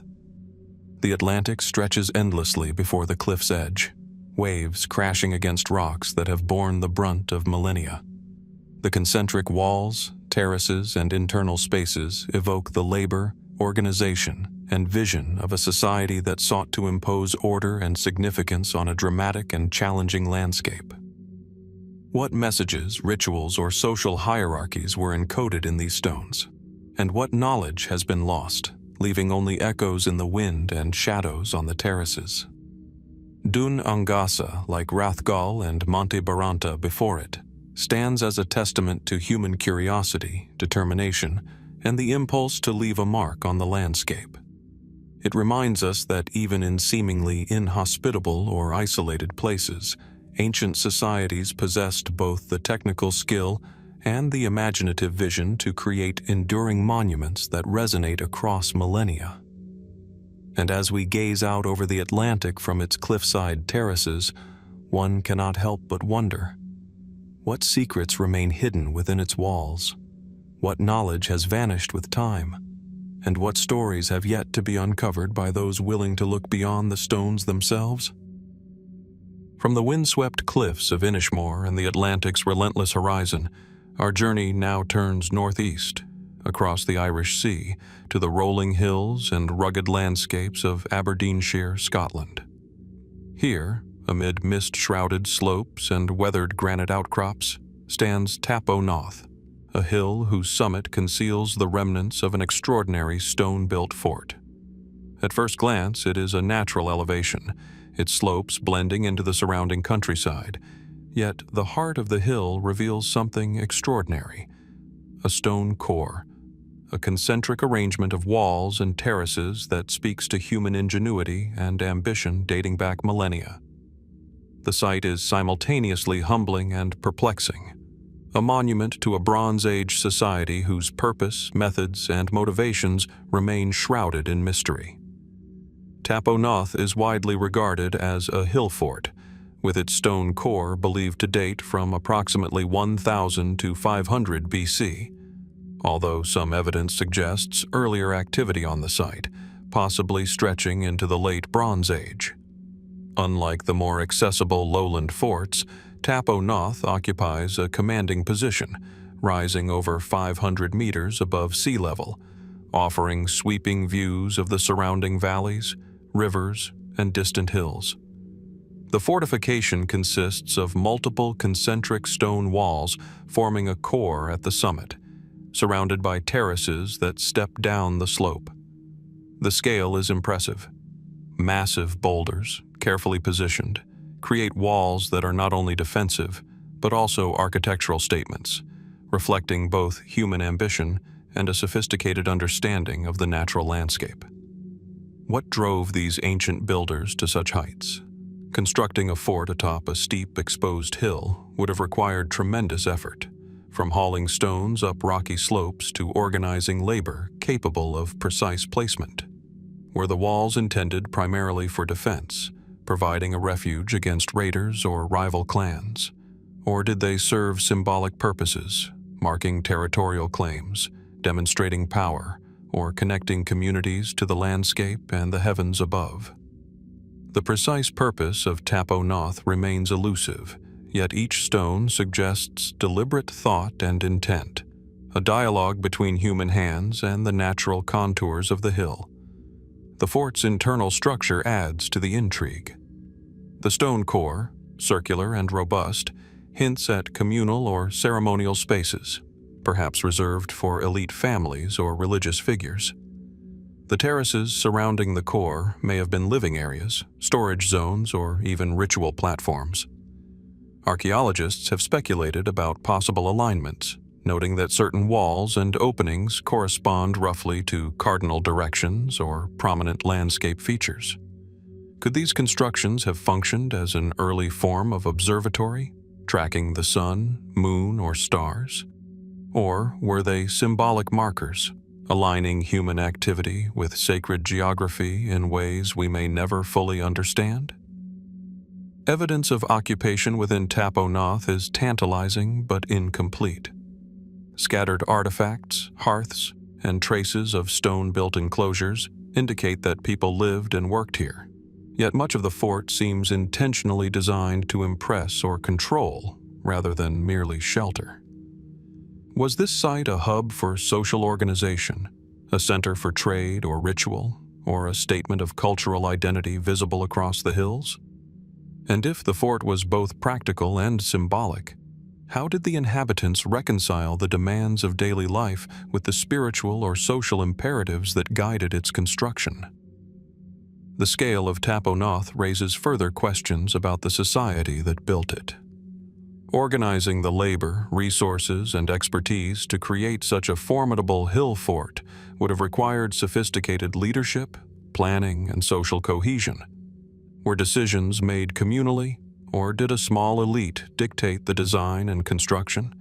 And what cultural beliefs inspired these people to undertake such labor-intensive projects in an exposed, windswept environment, where survival would have been a daily challenge?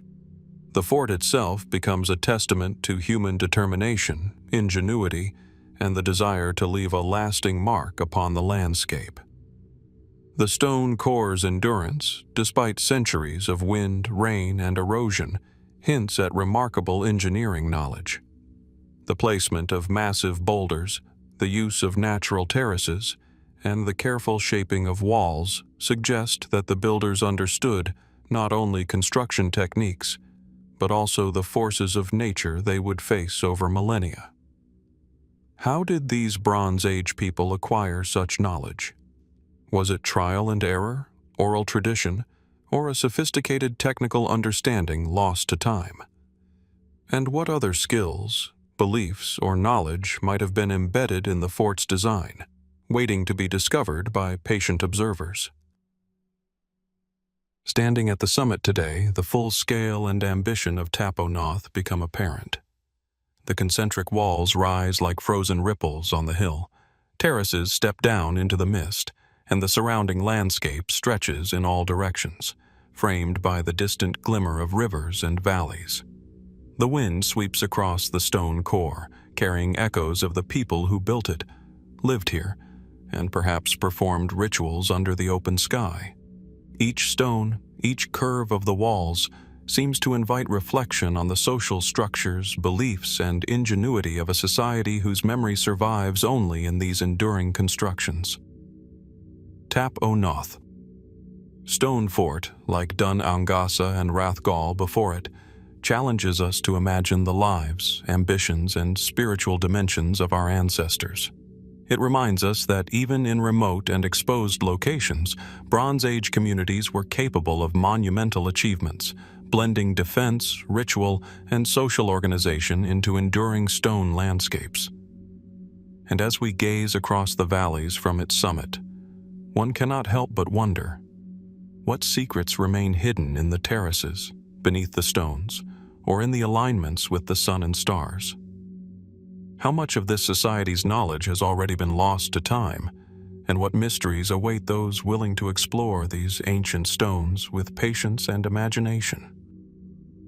From the misty heights of Tap O Noth, where stone walls whisper of Bronze Age ambition, our journey carries us northward to the windswept archipelago of Orkney, Scotland, a place where history clings to every field, hillside, and shoreline. Here, on the flat, fertile expanse of the mainland, stands one of the most enigmatic prehistoric monuments in northern Europe, the Henge of Brodgar. Its massive stone circle rises solemnly from the earth, an architectural testament to a people whose hands shaped these megaliths thousands of years ago. The sight is at once awe-inspiring and quietly unsettling, for these stones, standing silently against the horizon, evoke both human ingenuity and the profound mysteries of the Neolithic mind. The Henge of Brodgar is part of a larger complex of Neolithic sites known as the Heart of Neolithic Orkney, encompassing burial mounds, standing stones, and ritual enclosures. Radiocarbon dating suggests that the Brodgar Circle was constructed between 2500 and 2000 BC, during a period when Orkney's communities were flourishing with unprecedented social complexity and ceremonial activity. The henge itself forms a massive oval, its diameter spanning over 100 meters, originally encircled by an estimated 60 stones, though only 27 remain standing today. Some reach heights of over 4 meters, and each monolith is carefully shaped, balanced, and positioned with a precision that hints at knowledge of geometry, landscape, and possibly even astronomy. What motivated these ancient builders to erect such a monumental ring? Archaeologists have long debated its function. Some suggest ceremonial or religious purposes, positing that the circle served as a site for communal gatherings, rites of passage, or seasonal celebrations. Others propose astronomical alignments, noting the positioning of certain stones relative to the rising and setting sun or moon during key events. Could the Brodgar Henge have functioned as a calendar, a sacred observatory, or a ceremonial stage connecting human activity with the cosmos? And if so, what knowledge of celestial cycles and seasonal rhythms did these Neolithic people possess, encoded subtly in stone, yet remaining invisible to modern eyes? The landscape surrounding Brodgar adds to its enigmatic aura. The circle sits within a shallow henge ditch, meticulously dug and remarkably symmetrical, suggesting both symbolic and practical intention. Beyond the earthworks, the horizon is punctuated by other monumental sites. The standing stones of Stennis lie to the north, Maishawe's chambered cairn to the west. This clustering of sacred structures implies a deliberate orchestration of space and landscape, an intricate dialogue between monuments, topography, and the movements of the sun, moon, and stars. Why did the builders concentrate their energies in this specific area? Was this a sacred heartland, a meeting place for disparate communities, or a territory imbued with spiritual significance that drew people across the islands for generations? The stones themselves evoke endless fascination. Each is a remnant of labor-intensive quarrying, transportation, and shaping. How were these massive blocks moved across the landscape with Bronze Age technology? Were they dragged, levered, floated by water, or rolled along rudimentary tracks? And once placed, how did the builders ensure stability, alignment, and proportion across such a vast circle? The answers are partially lost to time, leaving the henge as both a monument and a puzzle, its meaning encoded in the deliberate placement and scale of each stone. Excavations around the henge have revealed fragments of pottery, bone tools, and charred remains, hinting at feasts or ritual activity. Yet these discoveries raise further questions rather than provide clarity. Who gathered here and why? Were ceremonies open to entire communities or restricted to select individuals who held religious or political authority? What beliefs guided their practices, and how did these rituals shape social cohesion across Orkney and beyond? Each artifact, fragmentary and enigmatic, hints at a world of ritual, social complexity, and symbolic thought that modern observers can only partially reconstruct. The henge's design also invites speculation about its relationship to time, both human and cosmic. Its symmetry, its deliberate entrances, and the positioning of certain stones along sightlines suggest an awareness of celestial cycles. Could it have functioned as a giant solar or lunar clock, marking solstices and equinoxes for agricultural, ceremonial, or spiritual purposes? Or was its alignment more subtle, a reflection of myth, memory, or local cosmology that has since been obscured by millennia? The ambiguity enhances its allure, prompting wonder rather than offering definitive answers. Standing within the circle today, the sense of scale and intention is overwhelming. The stones tower above, casting long shadows across the grass, and the wind sweeps through the henge as if carrying whispers from the distant past. It is impossible not to sense the ritual, labor, and communal effort that went into the construction of Brodgar. Each stone seems to pulse with memory, inviting contemplation of the lives, beliefs, and ingenuity of the people who shaped this landscape. What ceremonies unfolded here? What knowledge did these Neolithic communities possess about the earth, the sky, and the human connection between the two? The Henge of Brodgar, like Taponath and Aonghasa before it, reminds us that prehistoric societies were capable of astonishing architectural achievement, social organization, and spiritual expression. It challenges modern observers to imagine a world where stone could embody authority, identity, and connection to the cosmos, where labor and faith intertwined to create monuments that endure thousands of years later. And as the wind moves across the stones, one cannot help but wonder, how many secrets remain hidden beneath the soil, in the subtle alignments of the stones, or in the ritual knowledge long lost to time? What stories await those patient enough to listen to the whispers of Brodgar, to trace the shadow of the sun and the movement of the moon, and to imagine a civilization whose voice speaks not in words but in stone? From the windswept stones of Orkney and the enigmatic Henge of Brodgar, our journey now moves southward, across the sea to the verdant hills of northern Portugal, where the rolling landscape hides one of the most remarkable and little understood settlements of the Iron Age, Citania de Briteiros. Perched strategically on a gentle elevation, overlooking fertile valleys and meandering rivers, the site presents a labyrinth of stone streets, houses, and defensive walls. At first glance, it appears as a collection of ordinary ruins, yet closer observation reveals a level of planning, organization, and social complexity that challenges our assumptions about ancient communities. There is a quiet power here, a sense that this place was more than a home.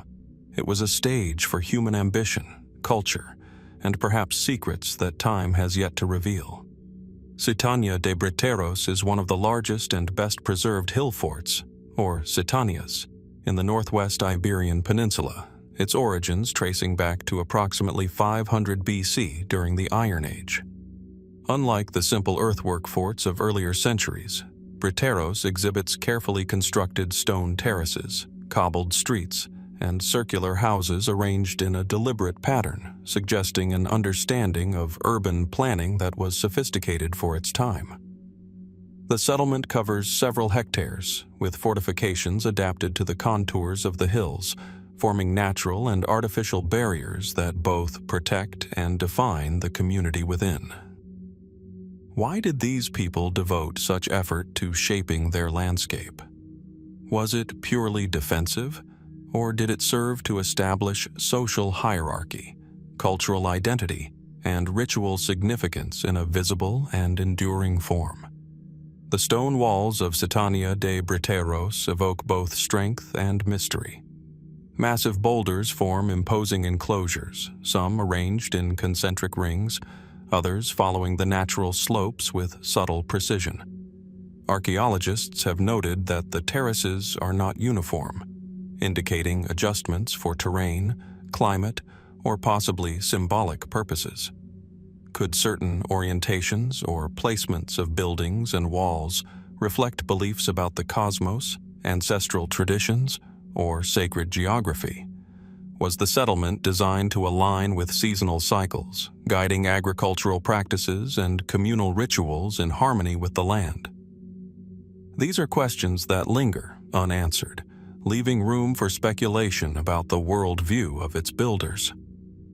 Evidence within the Citania suggests a community with complex social organization. Excavations have uncovered domestic artifacts such as pottery, tools, and hearths, alongside more unusual finds: stones carved with abstract designs, remnants of communal spaces, and structures whose purpose remains ambiguous. Were these central areas used for governance, trade, or ritual? Did certain houses belong to elite families, while others served the broader population? And what role did spiritual practice play in the daily life of inhabitants, whose labor shaped not only their homes, but the very contours of the hill on which they lived? The lines between utility, ceremony, and social expression appear blurred, offering glimpses of a society deeply engaged with both material and symbolic realms. The location itself raises further intrigue. Citania de Briteiros commands expansive views of the surrounding countryside, suggesting strategic advantage, yet its orientation and design indicate careful thought beyond mere defense.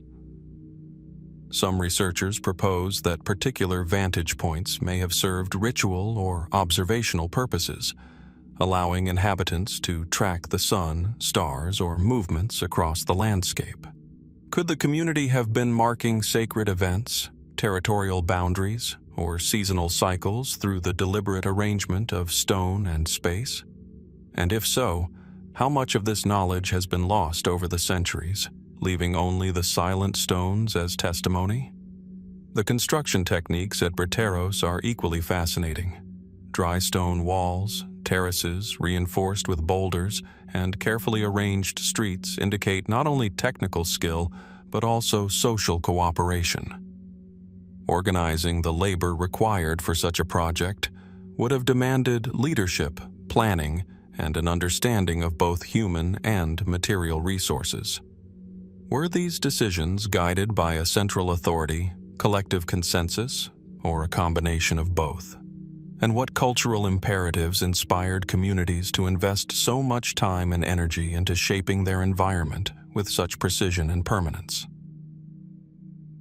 Beyond the physical structures, Citania de Briteiros hints at a worldview that integrated the natural, social, and spiritual realms.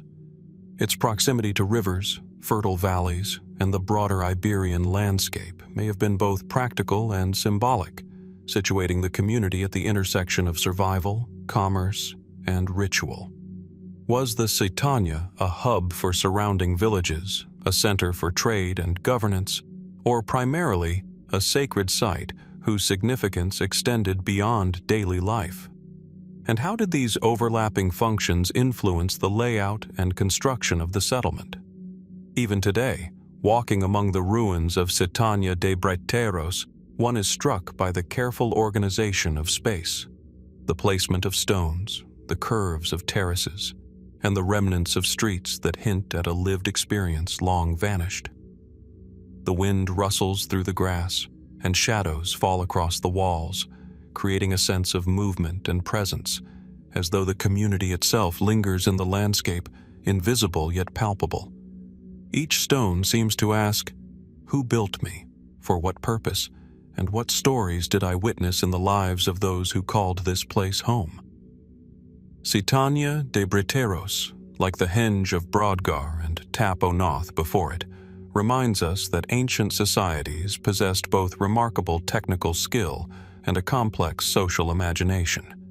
It challenges modern observers to think beyond simple labels of fort, village, or ceremonial site, inviting us to consider a world where architecture, community, and belief intertwined in ways that remain mysterious today. And as we gaze across the hills and valleys from this ancient Citania, one cannot help but wonder how much of its knowledge, its rituals, and its social dynamics has been lost to time, and what secrets still lie buried beneath its stones, waiting to be uncovered by patient eyes and inquisitive minds.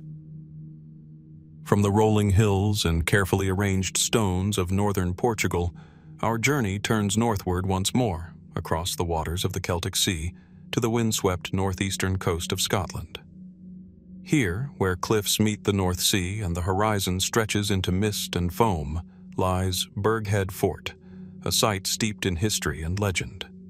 Unlike the concentric stone circles and hill forts of earlier chapters, Burghead occupies a commanding coastal promontory, its massive earthworks and remnants of stone walls hinting at a past of strategic importance and ceremonial mystery. Perched above crashing waves, it exudes a presence that is at once imposing and enigmatic, a silent sentinel over the tides of time. Burghead Fort is one of the largest and most significant Pictish sites in Scotland, with its origins dating to the early centuries AD, though evidence suggests the location had been used for defensive purposes long before the Picts arrived. The fort occupies a naturally defensible promontory, its remaining earthworks forming vast ramparts and enclosures that would have made access from land both laborious and perilous. Excavations have revealed traces of stone-built structures, timber halls, and defensive walls, indicating a settlement designed not only for protection, but also for social, political, and ritual significance. How did the Picts, and those before them, organize such labor-intensive construction along a precarious cliff edge? And what rituals or governance might have taken place within these imposing fortifications? The fort's scale is remarkable.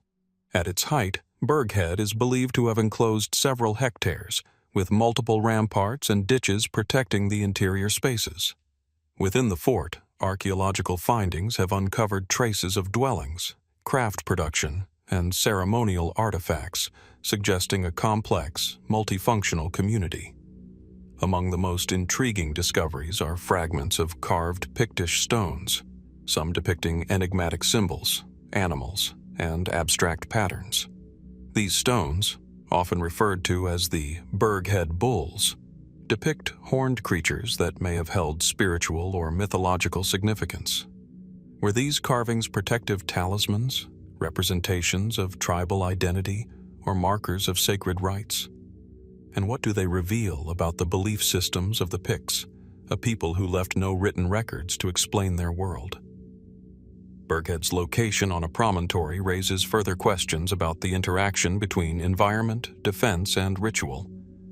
From the fort, the sea stretches endlessly, offering visibility for miles and a natural barrier to potential attackers. Yet, this exposure also invites speculation about its symbolic significance.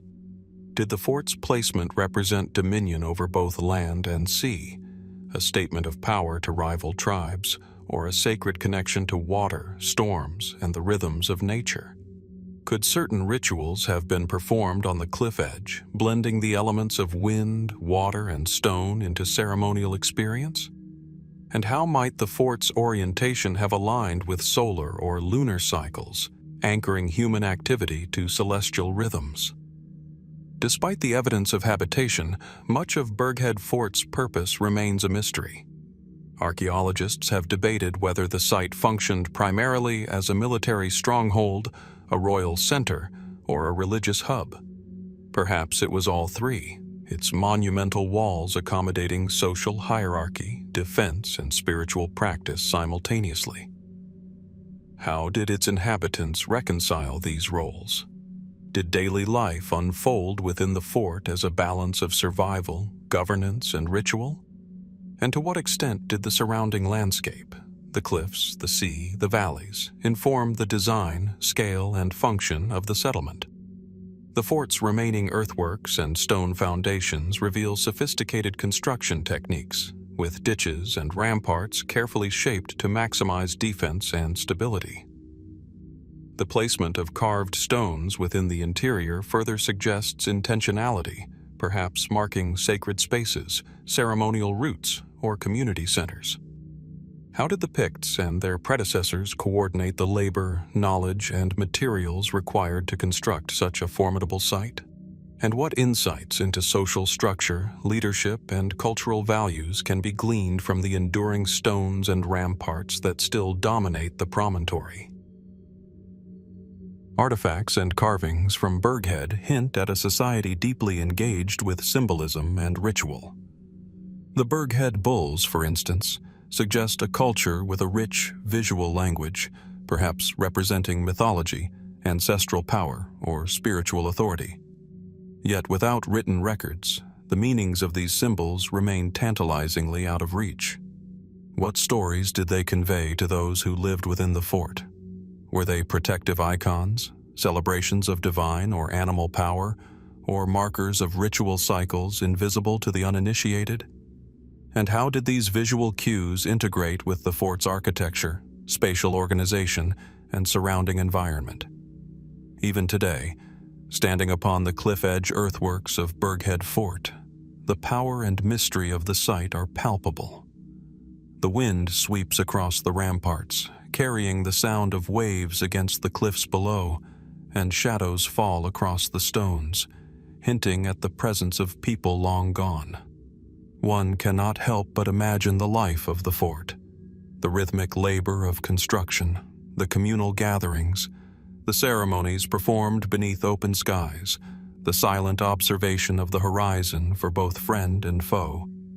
The fort speaks of human ambition, resilience, and a connection to both the natural and spiritual world. Yet it offers no clear answers, only questions and echoes. Burghead Fort, like Citania de Briteiros and the Henge of Brodgar before it, challenges modern observers to consider the depth of human ingenuity, social complexity, and ritual consciousness. It stands as a testament to the Picts' ability to adapt, construct, and communicate through monumental architecture, leaving behind traces of knowledge and power in stone.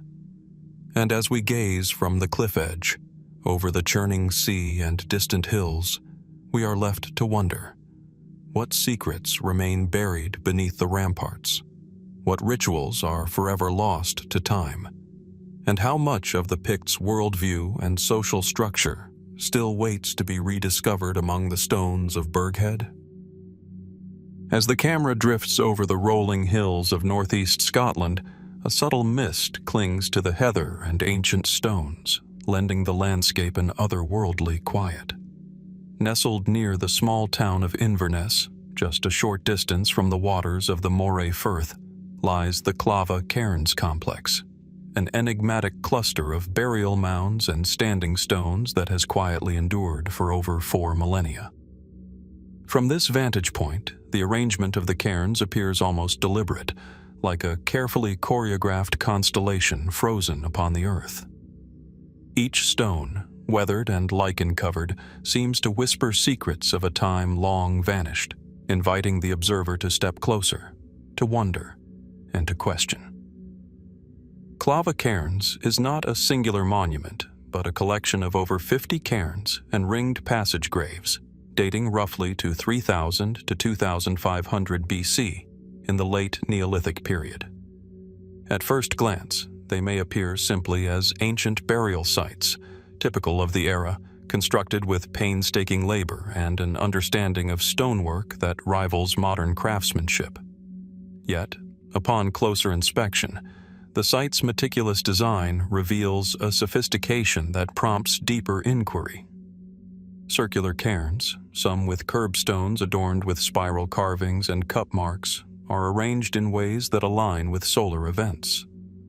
On the winter solstice, for example, sunlight penetrates a particular passage, illuminating the inner chamber in a fleeting moment that must have required precise observation and planning. What purpose did these alignments serve? Were they intended solely for ceremonial or funerary functions, marking the passage of the seasons for a farming community? Or did they hold a more profound, perhaps spiritual significance, connecting the earthly realm to the cycles of the cosmos?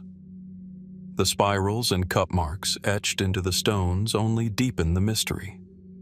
Some researchers suggest they could symbolize water, life, or the cyclical nature of time, while others speculate they may have served as maps, astronomical guides, or even mnemonic devices for ritual knowledge now lost to us.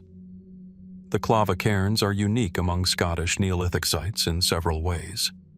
Many of the cairns are passage graves, yet unlike the famous tombs of Orkney or Newgrange in Ireland, the passages at Clava are often shorter and the chambers smaller, suggesting an intimacy with the dead rather than grandeur. One striking feature is the presence of pairs of cairns, one passage grave adjacent to a ring cairn.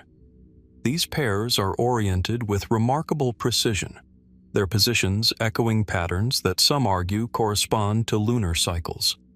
Could the builders have possessed a sophisticated understanding of lunar and solar mechanics? If so, what drove this knowledge? Was it merely practical, a tool for agricultural planning, Or did it carry a more esoteric, perhaps ceremonial weight?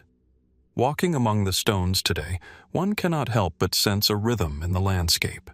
The stones are silent, yet they speak through shadow and light, through alignment and architecture, revealing a culture deeply attuned to its environment. Archaeological evidence suggests that cremated remains were interred within some of the cairns, yet the careful placement of stones often leaves questions unanswered. Why were some cairns left empty? Why were the stones shaped and positioned with such deliberate care? These choices hint at practices and beliefs now irretrievably lost, leaving only tantalizing fragments for modern imagination to reconstruct. Adding to the enigma is the sheer endurance of the site.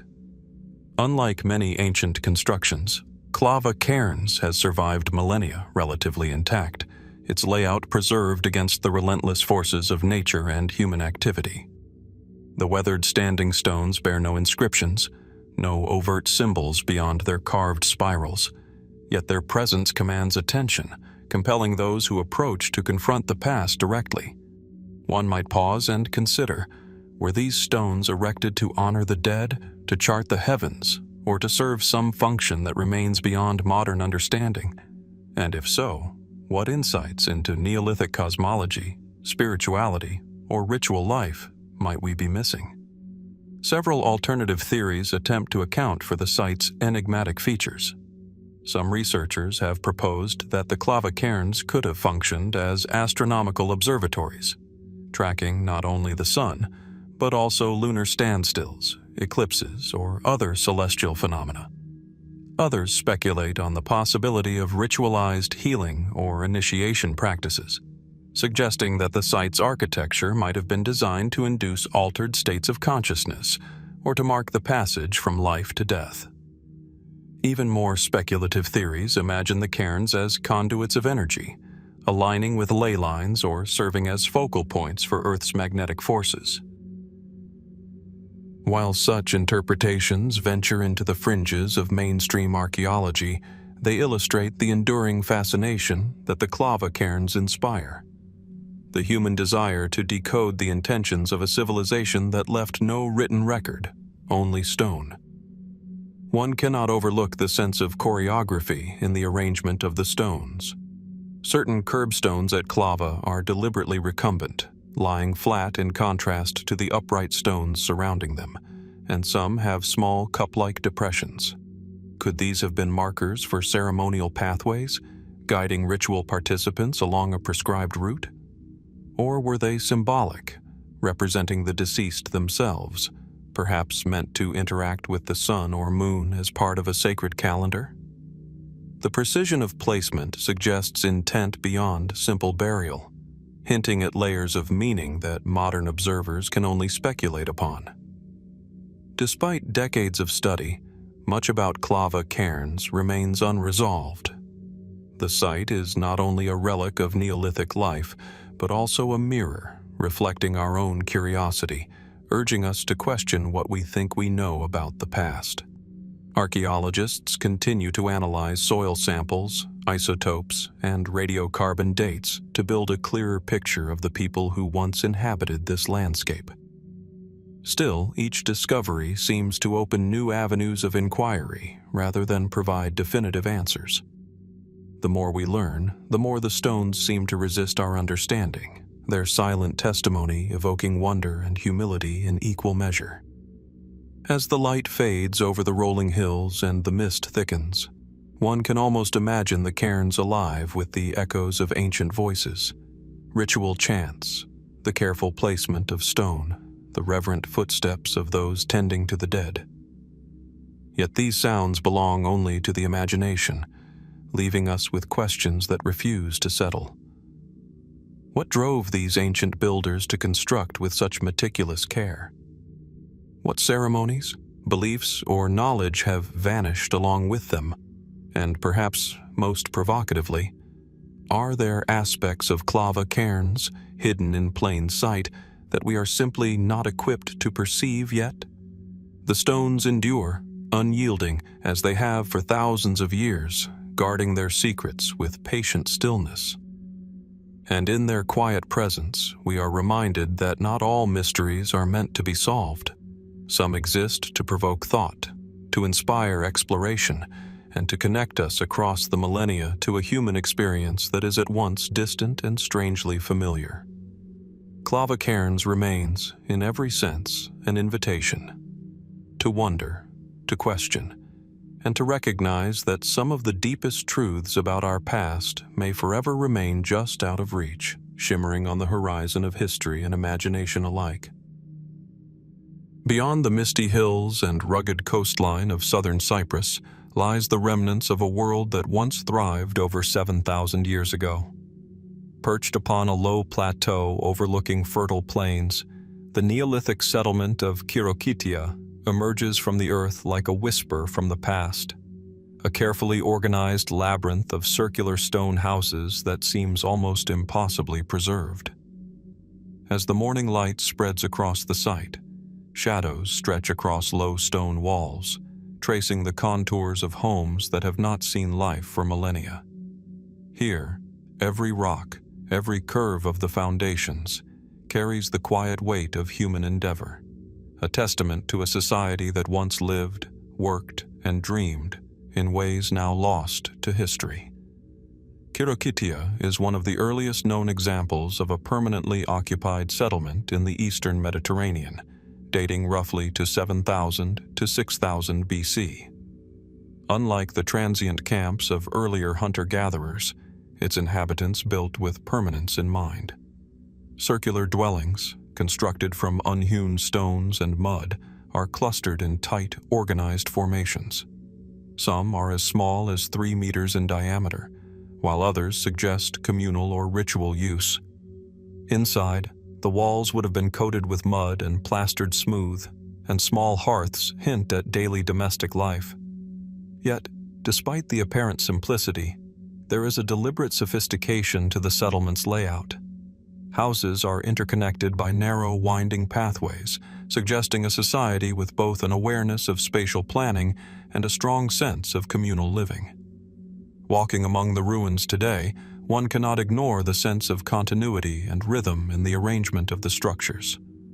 Unlike the solitary megaliths of Clava Cairns or the towering pyramids of Egypt, Khirokitia presents a vision of intimacy, a place where lives were lived side by side, where families and neighbors coexisted within a carefully orchestrated plan.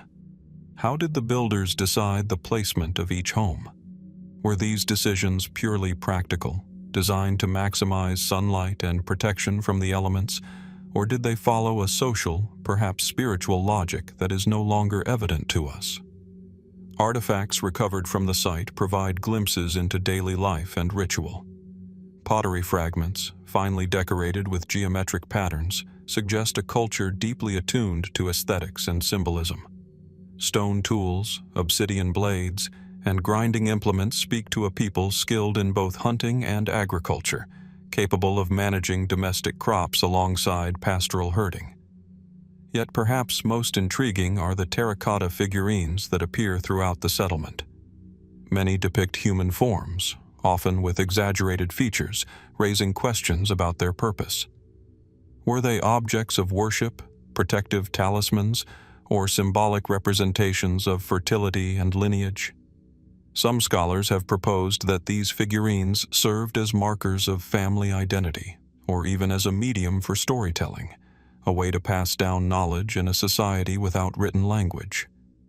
The architecture itself invites questions about the beliefs of Khirokitia's inhabitants.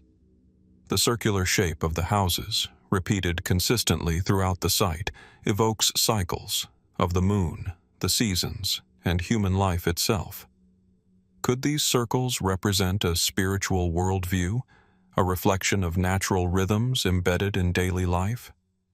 Certain dwellings contain platforms and niches whose function remains uncertain. Were they storage spaces, altars, or places for ritual practice? The absence of definitive answers allows the mind to wander. Perhaps the settlements were not merely homes, but carefully constructed spaces in which the mundane and the sacred coexisted seamlessly. Evidence of ritual is further suggested by the presence of burials within the settlement.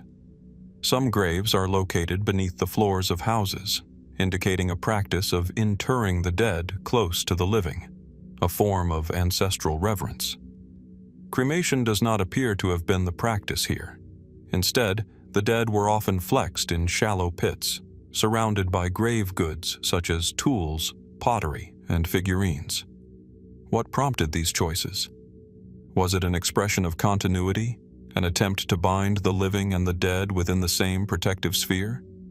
Or might there have been deeper, now unknowable spiritual beliefs at play, connecting each life to the rhythms of the earth and sky?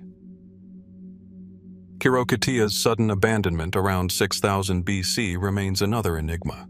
Archaeological evidence suggests that the settlement was not destroyed by violence or natural disaster.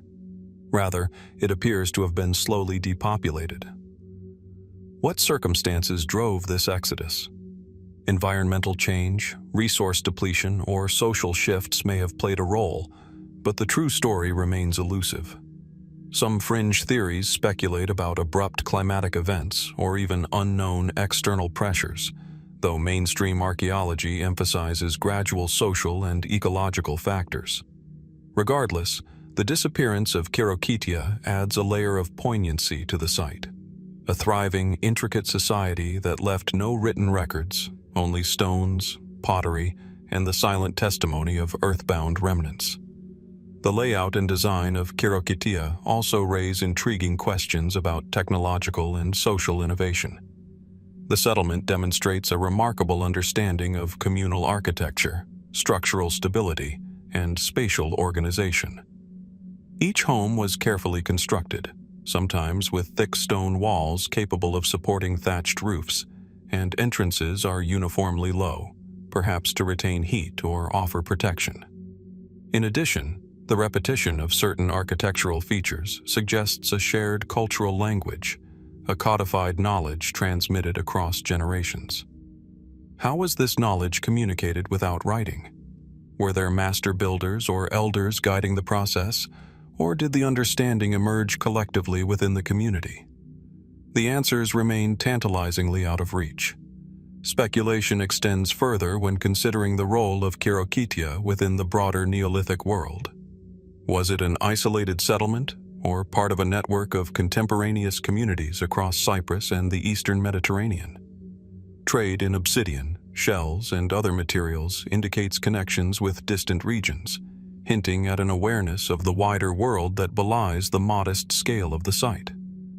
Could Khirokitia have functioned not only as a home, but as a hub of cultural or spiritual activity, a focal point for gatherings, exchanges, and ceremonies whose significance we can only guess at today? Even the landscape itself seems to hold silent secrets.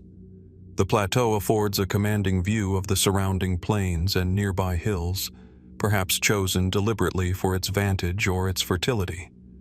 Was this location selected for pragmatic reasons, or did the settlers perceive a spiritual significance in the land, an alignment with natural features, with water sources, or with the sun and moon?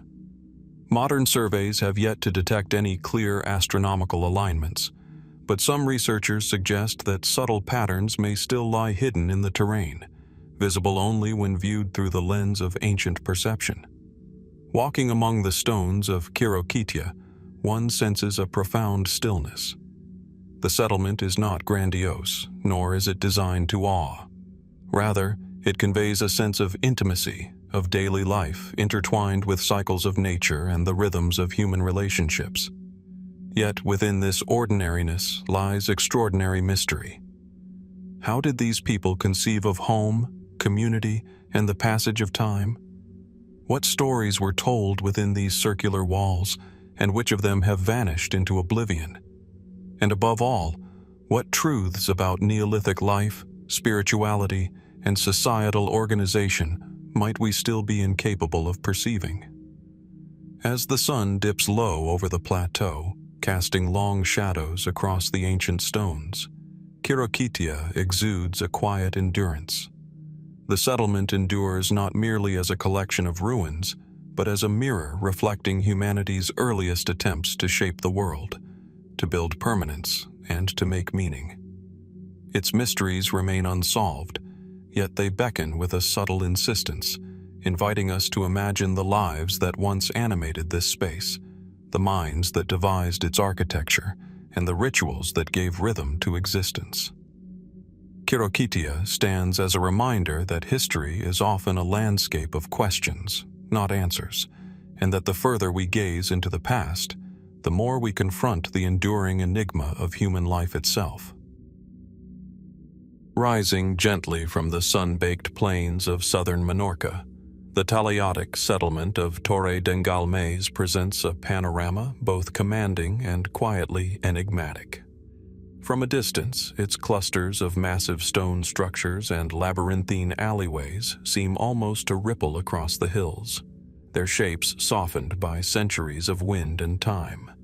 As the camera glides across the plateau, the remains of round towers, stone dwellings, and ceremonial spaces evoke a civilization that was both sophisticated and enigmatic, one whose traces have endured in silence for over 3,000 years. The very stones seem to breathe with stories of daily life, social order, and ritualized activity, whispering questions to those willing to listen carefully. Torre de Galmés is among the largest known settlements of the Talayotic culture, a prehistoric civilization that flourished across the Balearic Islands during the Late Bronze Age, roughly between 1000 BC and 500 BC. What distinguishes this site is not merely its scale, sprawling over some 30 hectares, but the precision of its stone constructions. Circular dwellings, often grouped in small compounds, are built with carefully fitted stones, their walls sometimes reaching over 2 meters high. These are not random piles of rock. The arrangement suggests meticulous planning and an understanding of spatial organization, creating streets and alleys that channel movement through the settlement, connecting homes, communal spaces, and defensive towers. The Talayots themselves, the massive stone towers after which the culture is named, dominate the skyline. They rise as silent sentinels, their original purpose still debated. Were they defensive watchtowers, ceremonial centers, or perhaps a combination of both? Some researchers argue that their placement on elevated ground provided strategic advantages, allowing inhabitants to survey the surrounding territory for incoming threats or to mark territorial boundaries. Yet others note the alignment of certain towers with solar events, suggesting that they may have also played a ritualistic or calendrical role, tracking the passage of the seasons or coordinating agricultural cycles. How much of the Talayotic ingenuity was purely practical, and how much was infused with symbolic or spiritual meaning? Walking through the remains of Torre de Galmés, one is struck by the variety of structures. The circular dwellings, with their thick stone walls and internal divisions, suggest a social structure attentive to both communal life and family privacy. Some homes feature central hearths, niches in the walls for storage, and traces of benches or platforms, indicating domestic routines carefully integrated into architectural design. Yet, not all structures appear purely functional. Certain spaces are unusually large, with carefully constructed entrances and orientation toward specific points on the horizon, hinting at ceremonial or communal purposes. Could these have been gathering halls, centers for ritual, or venues for social adjudication? The evidence is tantalizing, yet inconclusive. The site's layout itself provokes questions about Talayotic society. The narrow alleys and carefully planned compounds suggest a level of urban design far beyond what might be expected of an insular, Bronze Age population. Did the inhabitants of Torre de Galmés employ formal planning methods?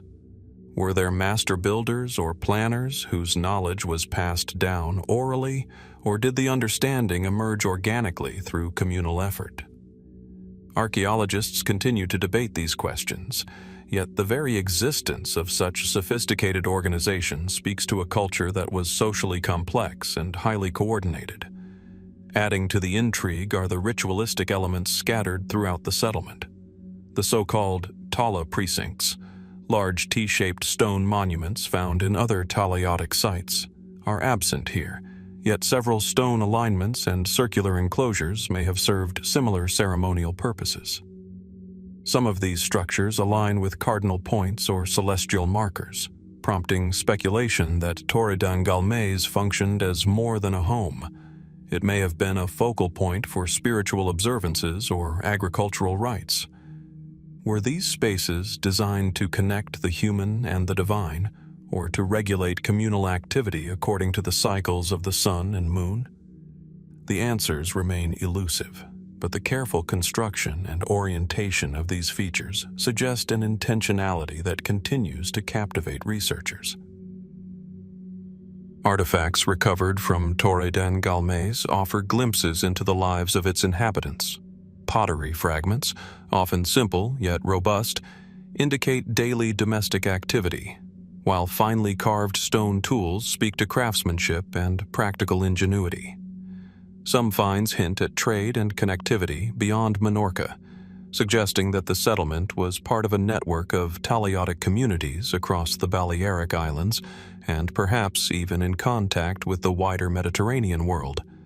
Yet the full extent of these connections remains uncertain. Could the site have functioned as both a local hub and a node within a larger cultural or economic network? The evidence invites speculation, yet definitive answers are frustratingly out of reach. One of the most enigmatic aspects of Torre dan Galmés is its enduring silence. Unlike sites with abundant inscriptions or pictographs, Talayotic settlements offer no written records. Instead, we are left with stone and earth, arranged with deliberate care, hinting at social hierarchies, domestic routines, and spiritual observances without ever fully revealing their meanings. How were social roles determined? What customs governed daily life and communal decision-making? And why were certain structures prioritized or emphasized within the layout?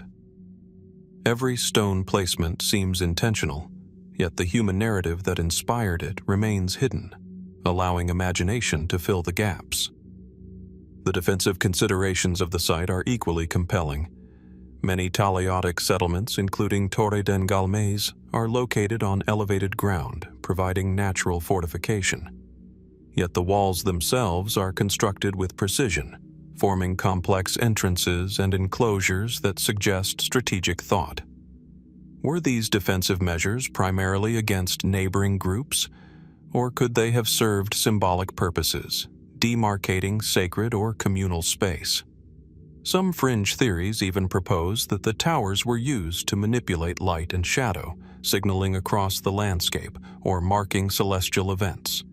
While such ideas verge into speculation, they underscore the ingenuity and multifaceted purposes that these structures might have held. Walking through the narrow alleys, the viewer begins to sense a rhythm in the settlement.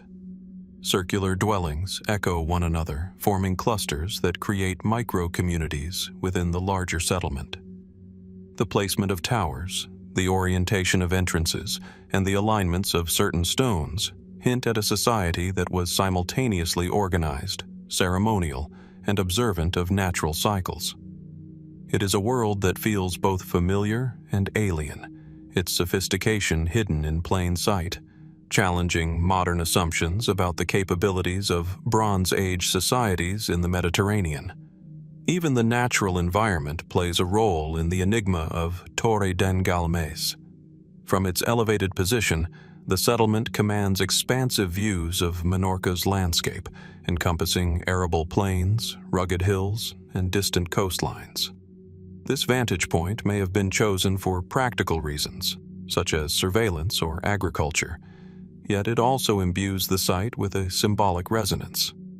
Did the inhabitants perceive the land as sacred, its contours intertwined with human destiny? Or were the choices purely pragmatic, later imbued with ritual significance? Once again, the evidence does not yield a definitive answer.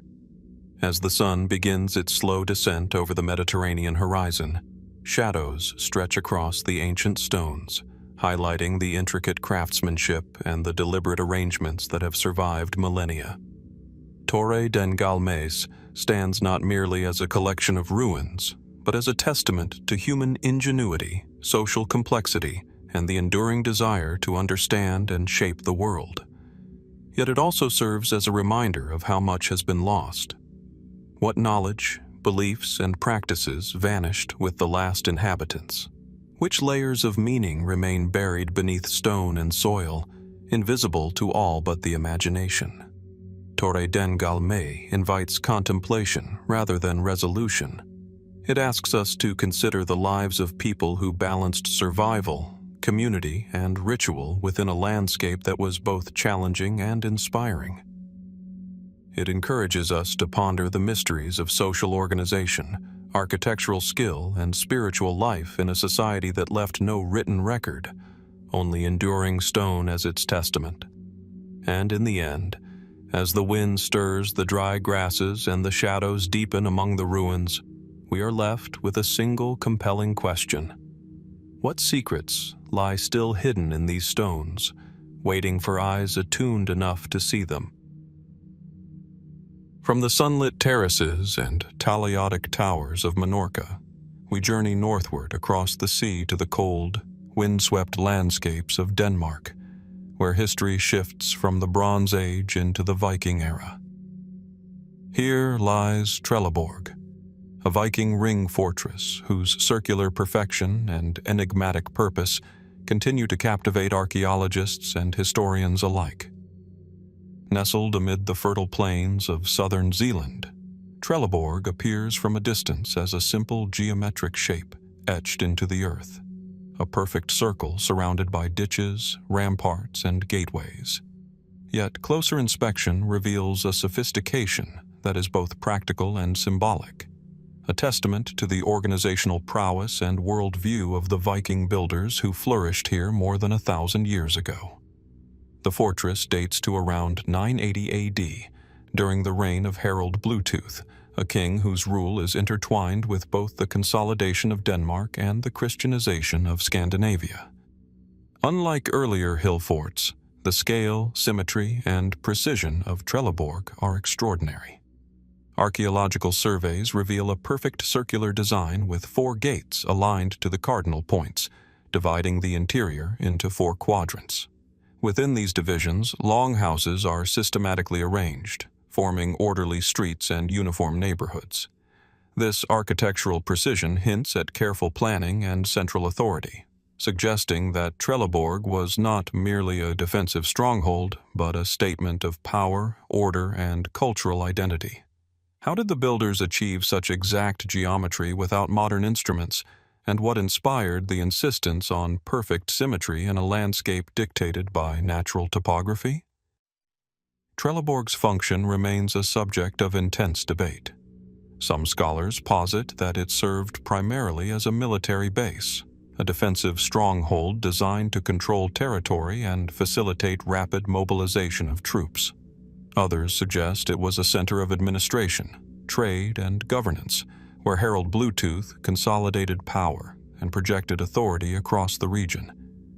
Evidence of meticulously arranged longhouses supports both interpretations. Each building appears uniform, suggesting quarters for soldiers or craftsmen, yet the placement of communal spaces hints at organized civic or ceremonial activity. Could Trelleborg have been a hybrid site, simultaneously a military installation, a civic center, and a sacred space, each function interwoven into its circular layout? The fortress's geometry is perhaps its most compelling mystery. The perfectly circular ramparts, spanning roughly 137 meters in diameter, are accompanied by moats and ditches that enhance defense while emphasizing symmetry. 4 gates, positioned precisely along the cardinal points, divide the interior into quadrants containing 16 longhouses. Each longhouse is of similar size and construction, with traces of timber, clay, and stone suggesting durability and careful craftsmanship. This strict uniformity provokes questions about social structure and hierarchy. Were the inhabitants expected to live and work within rigidly defined spaces?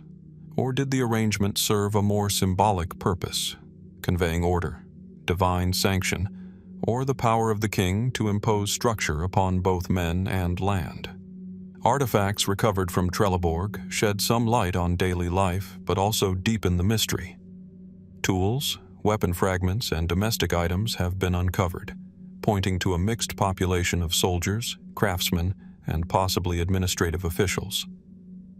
Items such as combs, pottery, and iron implements suggest a community that was both martial and domestic, blending everyday life with the demands of strategic occupation. Yet the absence of large-scale fortifications beyond the circular earthworks and the brevity of the settlement's occupation indicate that Trelleborg may not have been intended for permanent habitation. Was it designed as a temporary mustering point, a seasonal or ritual center, or a demonstration of power meant to impress rivals and subjects alike? The construction techniques themselves inspire awe. Timber was used for both the longhouses and palisades, while ditches were carefully dug and ramparts reinforced with earth and stone. The precision with which the ditches and ramparts were laid out suggests an understanding of geometry, measurement, and engineering that surpasses what might be expected in a society without formal surveying instruments. Were there hidden rules or measurement systems employed by Viking engineers, knowledge now lost to time? And does the uniformity of construction reflect not only skill, but also a worldview in which balance, symmetry, and order were essential to social and spiritual life? Even the spatial orientation of Trelleborg provokes speculation. The 4 cardinally aligned gates suggest a deliberate relationship with the sun, moon, and possibly sacred cosmology. Some researchers have proposed that these alignments mark solstices, equinoxes, or other celestial phenomena, linking the fortress to the natural rhythms that governed Viking agriculture, navigation, and ritual practice.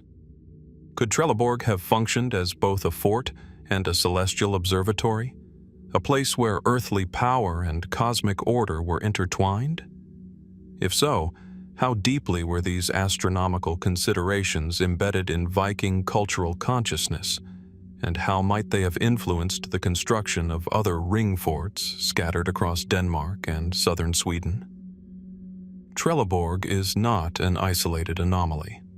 Similar ring fortresses, often called Trelleborg-type forts, appear at Agersborg, Fyrkat, and Nonnebach, all dating from roughly the same period. These sites share the same circular plan, uniform longhouses, and cardinal alignment, suggesting a network of installations with shared knowledge and cultural practices. Yet, despite similarities, each site has its own subtle variations, leaving room for local adaptation, experimentation, and interpretation. Were these forts connected through political command, shared military doctrine, or cultural ideology? And how much of their function remains hidden in the subtle interplay between defense, domestic life, and ceremonial purpose? Standing within the remains of Trelleborg today, one is struck by the interplay of simplicity and complexity. The circular earthworks rise from the flat Danish plain, encircling a space once teeming with life, yet the population is long gone. Shadows of wooden structures, now vanished, stretch across the ramparts, and the wind carries the faint echo of human voices, the rhythmic pounding of construction, the quiet rituals of daily existence. The site invites reflection on the lives of its builders, their ambitions, and the fleeting nature of human endeavors even when etched in precise geometry. Trelleborg, like Torre den Galmés, Khirokitia, and Clava Cairns before it, challenges modern observers to reconsider what ancient societies were capable of achieving. It demonstrates that even in the distant past, humans could conceive of complex urban planning, enforce social cohesion, and imbue their constructions with symbolic, celestial, and spiritual meaning. And as we trace the circular ramparts with our eyes, we are compelled to ask, what truths remain buried beneath the soil? What intentions, rituals, and knowledge guided the builders of Trelleborg?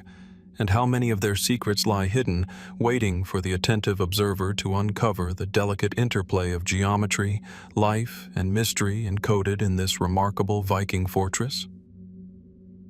From the windswept plains of Zealand and the precise geometry of Trelleborg, our journey carries us across the North Sea to the remote and rugged coast of Shetland, Scotland. Here, where the Atlantic waves crash against jagged cliffs and the wind carries whispers from 1,000 years past, lie the ruins of Jarlshof, a settlement whose layers of occupation span millennia, preserving echoes of human ingenuity, resilience, and mystery.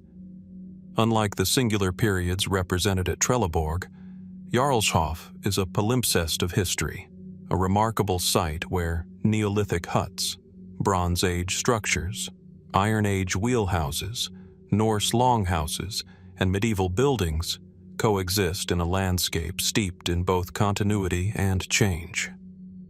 Standing amid these ruins, one is immediately struck by the sheer passage of time, the depth of human presence, and the secrets that may yet linger beneath stone and soil.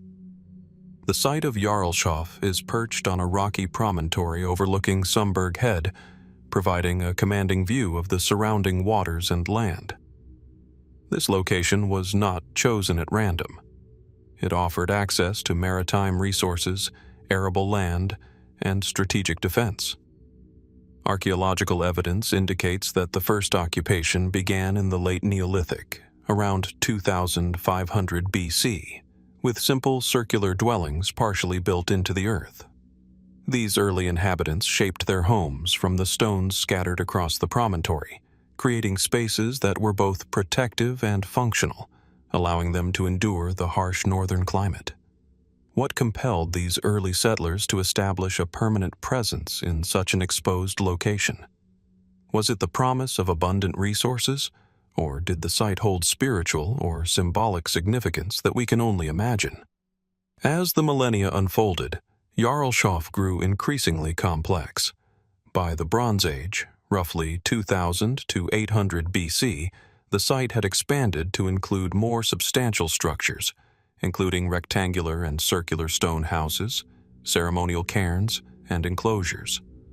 Artifacts from this period, pottery, tools, and evidence of animal husbandry, reveal a society engaged in both subsistence and ritual. The Bronze Age inhabitants of Jarlshof demonstrate a sophisticated understanding of construction and spatial organization, integrating their buildings with the natural contours of the landscape. Could these structures have served as both domestic and sacred spaces, reflecting a worldview in which the boundaries between daily life, ritual, and landscape were fluid and interconnected? The Iron Age brought new architectural innovation to Jarlshof, with the construction of wheelhouses, circular stone dwellings with radial internal divisions resembling the spokes of a wheel. These houses, unique to northern Scotland, suggest a culture highly attuned to communal living and social organization.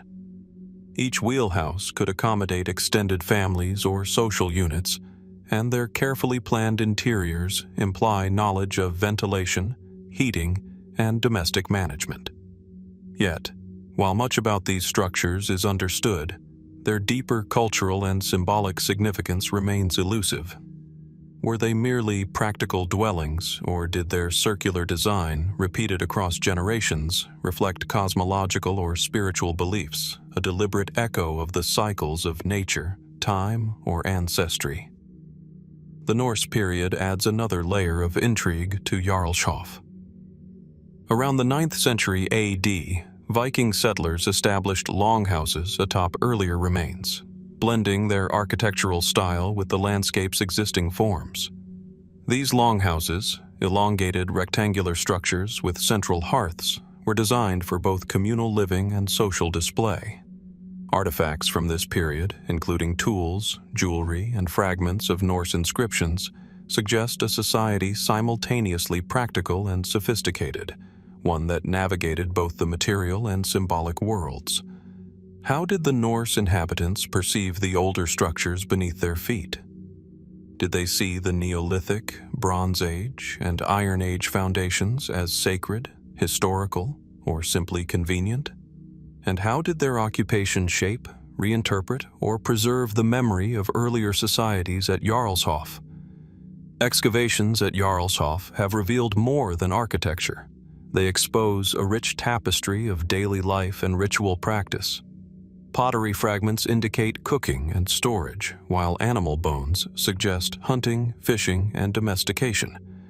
Evidence of metalworking, weaving, and trade points to a complex economy that engaged both local resources and broader networks. Yet despite these tangible traces, many questions remain. How did the inhabitants interact across generations and cultures? Were rituals performed to honor ancestors whose stone foundations persisted? And what unrecorded knowledge, perhaps in the form of oral traditions or symbolic landscapes, has been irretrievably lost to time? One of the most fascinating aspects of Jarlshof is its extraordinary layering of human activity. Each period of occupation is superimposed upon the previous, creating a dense archaeological record that reveals both continuity and adaptation. This stratigraphy allows scholars to trace shifts in architectural style, social organization, and material culture across thousands of years. Yet it also challenges our understanding. How did successive communities perceive their predecessors? Did they honor the past, repurpose it, or regard it with indifference? And what cumulative wisdom or ritual practice might have persisted, hidden in plain sight beneath the evolving stone walls? The site's coastal location adds another dimension to its mystery. Over millennia, sea levels, erosion, and climatic shifts have transformed the landscape, yet Jarlshof endured. This resilience speaks to the ingenuity and adaptability of its inhabitants, who constructed their dwellings to withstand harsh winds, salt spray, and freezing winters. The interaction between human settlement and natural forces is particularly striking. Each building, each wall, seems carefully sited to negotiate the challenges of survival while also expressing order, permanence, and control. How much of the settlement's design was dictated by necessity, and how much by aesthetic, symbolic, or spiritual considerations? Walking among the ruins today, the observer is struck by the tangible sense of time itself. Neolithic huts nestle beside Bronze Age cairns, which in turn are shadowed by Iron Age wheelhouses and Norse longhouses. Each layer offers evidence of human resilience, creativity, and adaptation, yet also leaves us with profound questions. What stories, conflicts, and beliefs shaped these successive societies? How did they interpret the land, the sea, and the cycles of life and death in ways that informed their construction, rituals, and social structures? Jarlshof, like Trelleborg, Torre den Galmés, and Khirokitia before it, reminds us that ancient settlements were more than mere shelters. They were living systems, shaped by human intelligence, social organization, and symbolic thought. They encoded knowledge of survival, spirituality, and community in stone and earth, knowledge that continues to elude full understanding today. As we trace the lines of walls, peer into the remnants of wheelhouses, and imagine the rhythms of life across thousands of years, one cannot help but ask, what secrets remain buried beneath the stones of Jarlshof? What beliefs, rituals, and knowledge might have been lost, waiting silently to be rediscovered? And how much of the human story, etched into this remote Shetland promontory, will forever remain a mystery, whispering across the centuries to those willing to listen? Observing Jarlshof is not merely an exercise in studying material remains. It is an exploration of the relationship between humans and time. Every stone, every corner, bears the imprint of daily life, from tools for fishing to hearths, from pottery to symbolic carvings. These small details reveal enduring habits, priorities, and ways of thinking, connecting each generation to a long chain of inherited knowledge. In them, we glimpse how humans, across millennia, navigated the challenges of survival while transmitting experience in subtle, enduring ways. Equally striking is the site's capacity to tell stories of struggle and perseverance. The tightly stacked walls, sturdy enclosures, and paved pathways testify to the human desire to exert control over the environment, yet they also reflect a profound awareness of the limits of human power against nature. Each structure was more than shelter. It was a declaration of presence, a mark of resilience, and simultaneously, a humble acknowledgement of forces greater than human will: the wind, the sea, and the relentless cold. Yet the spiritual and symbolic dimensions are no less vital than the practical. The continuity of settlement in a single location over centuries hints at a recognition of the inherent sacredness of the land, perhaps of a connection with ancestors or lingering spirits. Rituals and symbols may have been lost over time, but their traces persist in the layout of spaces, the orientation of buildings, and the placement of graves and hearths. Here, daily life and spiritual life intertwine, forming a coherent, living system. Ultimately, Jarlshof serves as a mirror for our own reflections on human nature and the passage of time. Each layer invites us to reconsider notions of social and cultural evolution, to imagine how ancient communities assimilated experience and knowledge. Looking upon these remnants is not simply a journey into the past. It is an invitation to contemplate the ways we live today, our relationship to the environment, and the legacies we leave for generations yet to come. From the layered ruins of Jarlshof, where Neolithic, Bronze Age, Iron Age, and Norse periods converge in a single windswept promontory, our journey moves further into the remote northern Isles, to South Uist in the Outer Hebrides. Here, amid the misty peatlands and the rhythmic lapping of Atlantic tides, lies Clad Hallan, a settlement whose past stretches back to the Bronze Age, yet continues to confound archaeologists with discoveries that challenge our very understanding of life, death, and ritual in prehistoric Scotland. Unlike many ancient settlements that reveal the straightforward rhythms of daily life, Clad Hallan whispers enigmas, weaving together domesticity and the macabre in ways that provoke both fascination and unease. Clad Hallan is an unassuming cluster of stone structures, modest in size yet remarkable in their preservation and peculiarities. Excavations indicate that the site was inhabited roughly between 1500 and 800 BC, with small circular dwellings constructed from locally sourced stones, turf, and timber. These homes were typical of the Hebridean Bronze Age, designed to withstand harsh winds and torrential rains, while providing warmth and shelter to their inhabitants. What makes Clad Hallan extraordinary, however, is not simply its architecture, but the lives and the deaths it preserves. Archaeological investigations have revealed a series of burials at Clad Hallan, unlike any other found in Britain or the wider European Bronze Age. Within the settlement itself, in what appears to have been living space, were interred the remains of at least 3 individuals whose bones show a startling and unprecedented manipulation. The skeletons appear to have been composite burials, assembled from the bones of multiple individuals and carefully reconstructed. Radiocarbon dating places these remains firmly within the Bronze Age, yet the implications of such practices are profound. Why would a community painstakingly disassemble and reassemble human bodies, sometimes combining parts from separate individuals? Was this an expression of ancestor veneration, a belief in reincarnation, or a ritualized attempt to manipulate the boundaries between life and death? The architectural layout of Clad Hallan adds another layer of intrigue. The small stone houses are arranged with careful spacing and alignment, suggesting both functional planning and cultural intention.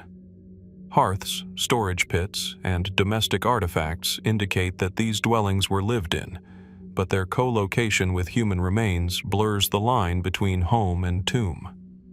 How did the inhabitants reconcile daily life with the constant presence of death within their domestic spaces?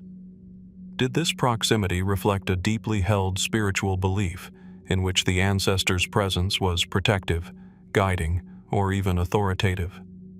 Or was it a symbolic assertion of continuity, a tangible connection to those who came before, merging the domestic and the sacred into a single, inseparable experience?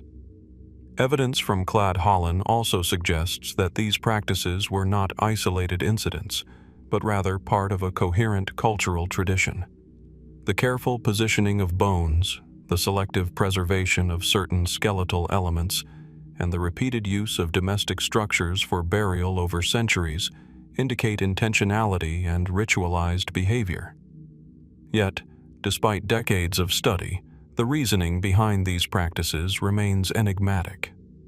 Were the composite skeletons intended to embody a spiritual or social ideal, to consolidate familial memory, or perhaps to exert control over the forces of life and death themselves? And what does this reveal about Bronze Age belief systems in the Hebrides, which appear remarkably sophisticated yet remain largely inaccessible to modern interpretation? Beyond the burials, Clad Holland offers insights into the everyday lives of its inhabitants, which were intertwined with both land and sea. Archaeological finds include pottery, stone tools, and evidence of metalworking, suggesting a community skilled in craft, trade, and subsistence. The surrounding peatlands provided fuel and building material, while the nearby waters offered fish and other marine resources. Animal bones indicate hunting, domestication, and the management of livestock, revealing a society attuned to its environment. How did such a community integrate practical survival with complex ritual, and to what extent did their cosmology dictate daily choices in diet, labor, and social organization? The settlement's coastal location may also have shaped its symbolic dimensions. Southwest's landscape is punctuated by lochs, moch-hair plains, and rocky promontories, offering both resources and liminal spaces. The proximity of Clad Holland to these natural features raises questions about the interplay between environment and ritual. Were certain structures oriented in alignment with the sun, moon, or local watercourses? Did the settlement's planners seek to integrate celestial or terrestrial patterns into their domestic and mortuary architecture? And might the enigmatic composite burials have been part of ceremonies that echoed the rhythms of tide, wind, and season, connecting human life and death to the greater cycles of nature? One of the most chilling and mysterious aspects of Clad Holland is the preservation of the skeletal remains themselves. For centuries, the peat and soil of the Hebrides have protected these bodies, creating conditions in which the bones survived remarkably intact. Analysis has revealed that the composite skeletons were not random assemblages. The bones were carefully curated, sometimes treated with peat or other preservative materials, and arranged with deliberate anatomical intent. The precision and care suggest a deep knowledge of the human body, a spiritual or social imperative that guided how the dead were manipulated and memorialized. Yet the reasoning behind these practices, and the cultural context that made them meaningful, remains shrouded in mystery. How did the people of Clad Holland perceive the human body, and what beliefs justified such extraordinary funerary treatment? As we move among the reconstructed stone dwellings of Clad Holland today, it is impossible not to feel the weight of these centuries. The walls, low yet enduring, seem to echo the voices of the Bronze Age inhabitants, voices that orchestrated lives of labor, craft, and survival, while simultaneously negotiating the mysteries of death, ancestry, and the beyond. The wind sweeps across the open hearths and terraces, carrying a quiet reminder of human continuity and fragility. Standing here, one senses that the settlement was as much a laboratory of life and ritual as it was a home. What knowledge, now lost, guided the placement of hearths, the organization of houses, and the astonishing mortuary practices that continue to puzzle archaeologists? Clad Holland is not merely a site of curiosity, It is a profound testament to the complexity of Bronze Age societies. It challenges assumptions about prehistoric life in the Hebrides, revealing that even in a remote and harsh environment, people could cultivate intricate social structures, sophisticated ritual practices, and enduring settlements. The careful curation of the dead, integrated seamlessly with domestic life, forces us to reconsider the boundaries between the living and the dead, the mundane and the sacred. It hints at a worldview in which ancestry, community, and survival were inextricably intertwined, mediated through stone, bone, and the cycles of nature. Yet despite the insights gained through excavation and research, Clad Holland continues to pose questions that elude definitive answers. How many more secrets lie hidden beneath the peat and stones of the settlement? What symbolic codes, now invisible to us, once guided the lives and deaths of its inhabitants? And how much of the human experience, woven through labor, ritual, and the care of ancestors, remains locked within the stones and skeletal remains, waiting silently for those willing to listen? As we leave Clad Holland, the wind from the Atlantic carrying the distant cry of seabirds, we are reminded that some mysteries endure precisely because they are bound to the delicate intersections of life, death, and belief. Like Jarlshof, Trelleborg, and Torre den Galmés before it, Clad Holland stands as a silent witness, a place where human ingenuity, ritual complexity, and the enigmatic presence of the past converge. And as we continue our journey through history's most chilling and perplexing archaeological sites, we are left with one abiding question. What remains hidden in plain sight, waiting for discovery, at the intersection of human ambition, mortality, and mystery? From the haunting and ritualized settlement of Clad Holland, where the living and the dead once shared the same stone walls, our journey carries us further north into the windswept Orkney Islands, to a place that feels almost frozen in time. Here, on the Bay of Scale, lies Skara Brae, a Neolithic village so remarkably preserved that it allows us to step directly into the lives of people who lived over 5,000 years ago. Unlike other sites we have explored, Skara Brae was not built for the dramatic display of power, nor is it layered with successive civilizations.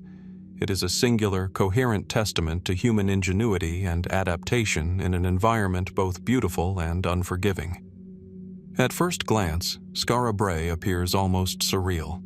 Stone walls, low yet unyielding, define the compact interiors of 10 dwellings, each meticulously constructed with stone furniture, hearths, and storage spaces that mirror the contours of daily life. The village seems to emerge organically from the landscape, almost as if the land itself had grown these homes. Grass and wind sweep across the site, and in the silence of the Orkney coastline, it is easy to imagine the lives that once unfolded here, the children who played among the stones, the adults who labored to harvest food and maintain hearths, the elders who passed on knowledge of survival and the sacred. Yet beneath this serene surface, Skara Brae harbors mysteries that continue to baffle archaeologists, enigmas that hint at beliefs, practices, and social structures we can only begin to understand. Skara Brae was first occupied around 3180 BC, during the later Neolithic period, at a time when Britain and Northern Europe were undergoing profound social and technological changes. This was a society that cultivated the land, domesticated animals, fished coastal waters, and crafted tools and ornaments from bone, stone, and shell. Yet the village's construction reveals a sophistication far beyond mere subsistence. The stone furniture, beds, dressers, cupboards, and built-in seats, demonstrates both craftsmanship and planning, suggesting that the inhabitants valued permanence, order, and perhaps even comfort. The dwellings were linked by covered passageways, offering protection from wind and weather, while each interior was carefully oriented to manage light, smoke from hearths, and internal organization. What cultural logic or worldview informed these decisions? Did the layout of the village reflect practical necessities alone? Or were there symbolic or social hierarchies embedded in the very placement of walls and passageways? One of the most striking aspects of Skara Brae is the preservation of its interiors.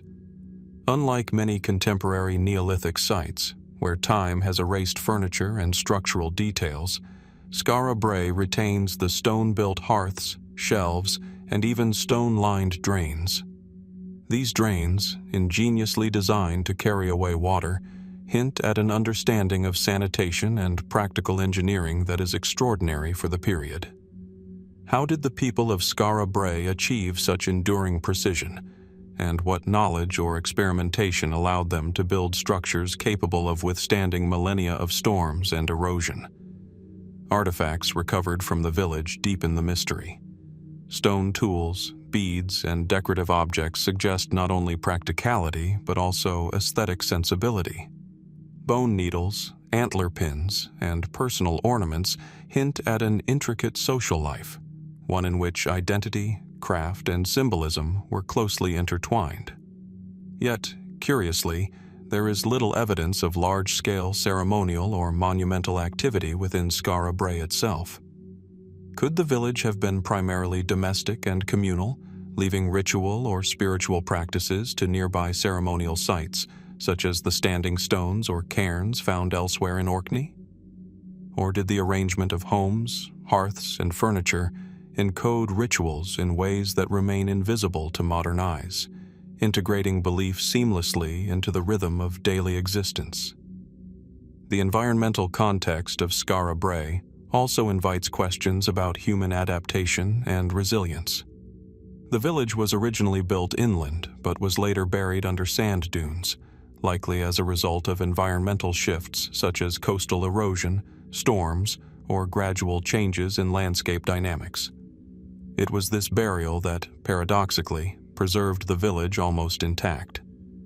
The inhabitants' choice of location demonstrates an acute understanding of land, resources, and climate, yet the eventual encroachment of sand illustrates the delicate balance they navigated. Did they anticipate such shifts? Were these changes gradual enough to influence settlement planning, or did the forces of nature remain mysterious and unpredictable, shaping human history without warning? Excavation has revealed subtle but important traces of social organization. The dwellings are roughly uniform in size and design, yet variations in interior features suggest differentiation in use, status, or function. Some houses contain multiple beds or seating arrangements that imply communal activity, while others appear more private or specialized. Was this uniformity a reflection of social egalitarianism, a hallmark of some Neolithic communities, or did it conceal more nuanced hierarchies?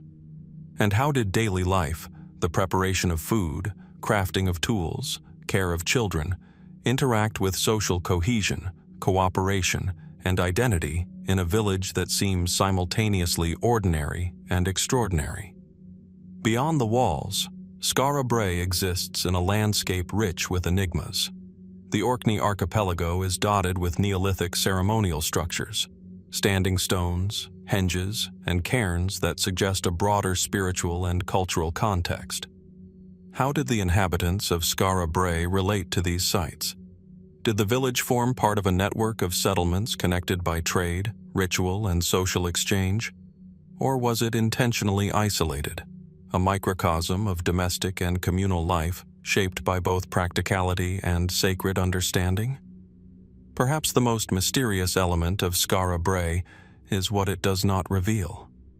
Unlike other ancient settlements, there is no direct evidence of burial within the village itself, though cemeteries and ritual sites exist nearby.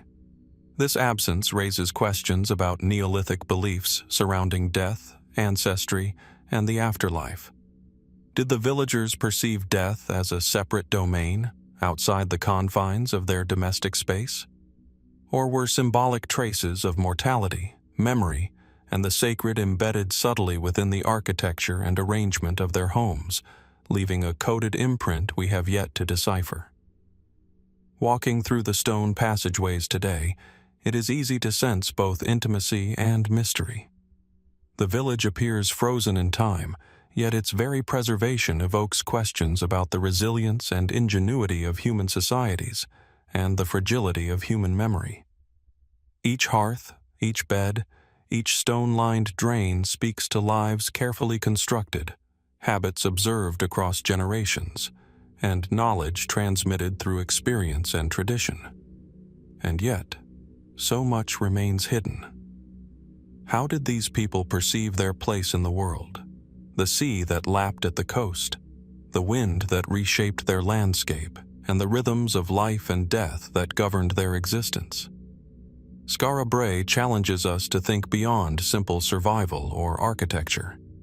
It is a place where the ordinary and the extraordinary coexist, where domestic space becomes a vessel for human ingenuity, social cohesion, and perhaps subtle spiritual expression.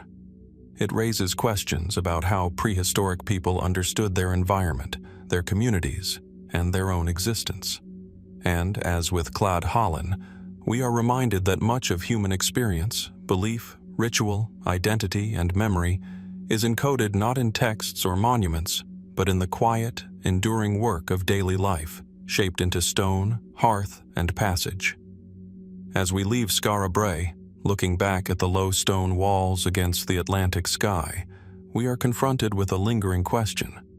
How much of the Neolithic mind, its concerns, beliefs, and perceptions, remains hidden within these stones? What knowledge of survival, social structure, and perhaps spiritual understanding has been lost to time, leaving only tantalizing glimpses for us to reconstruct?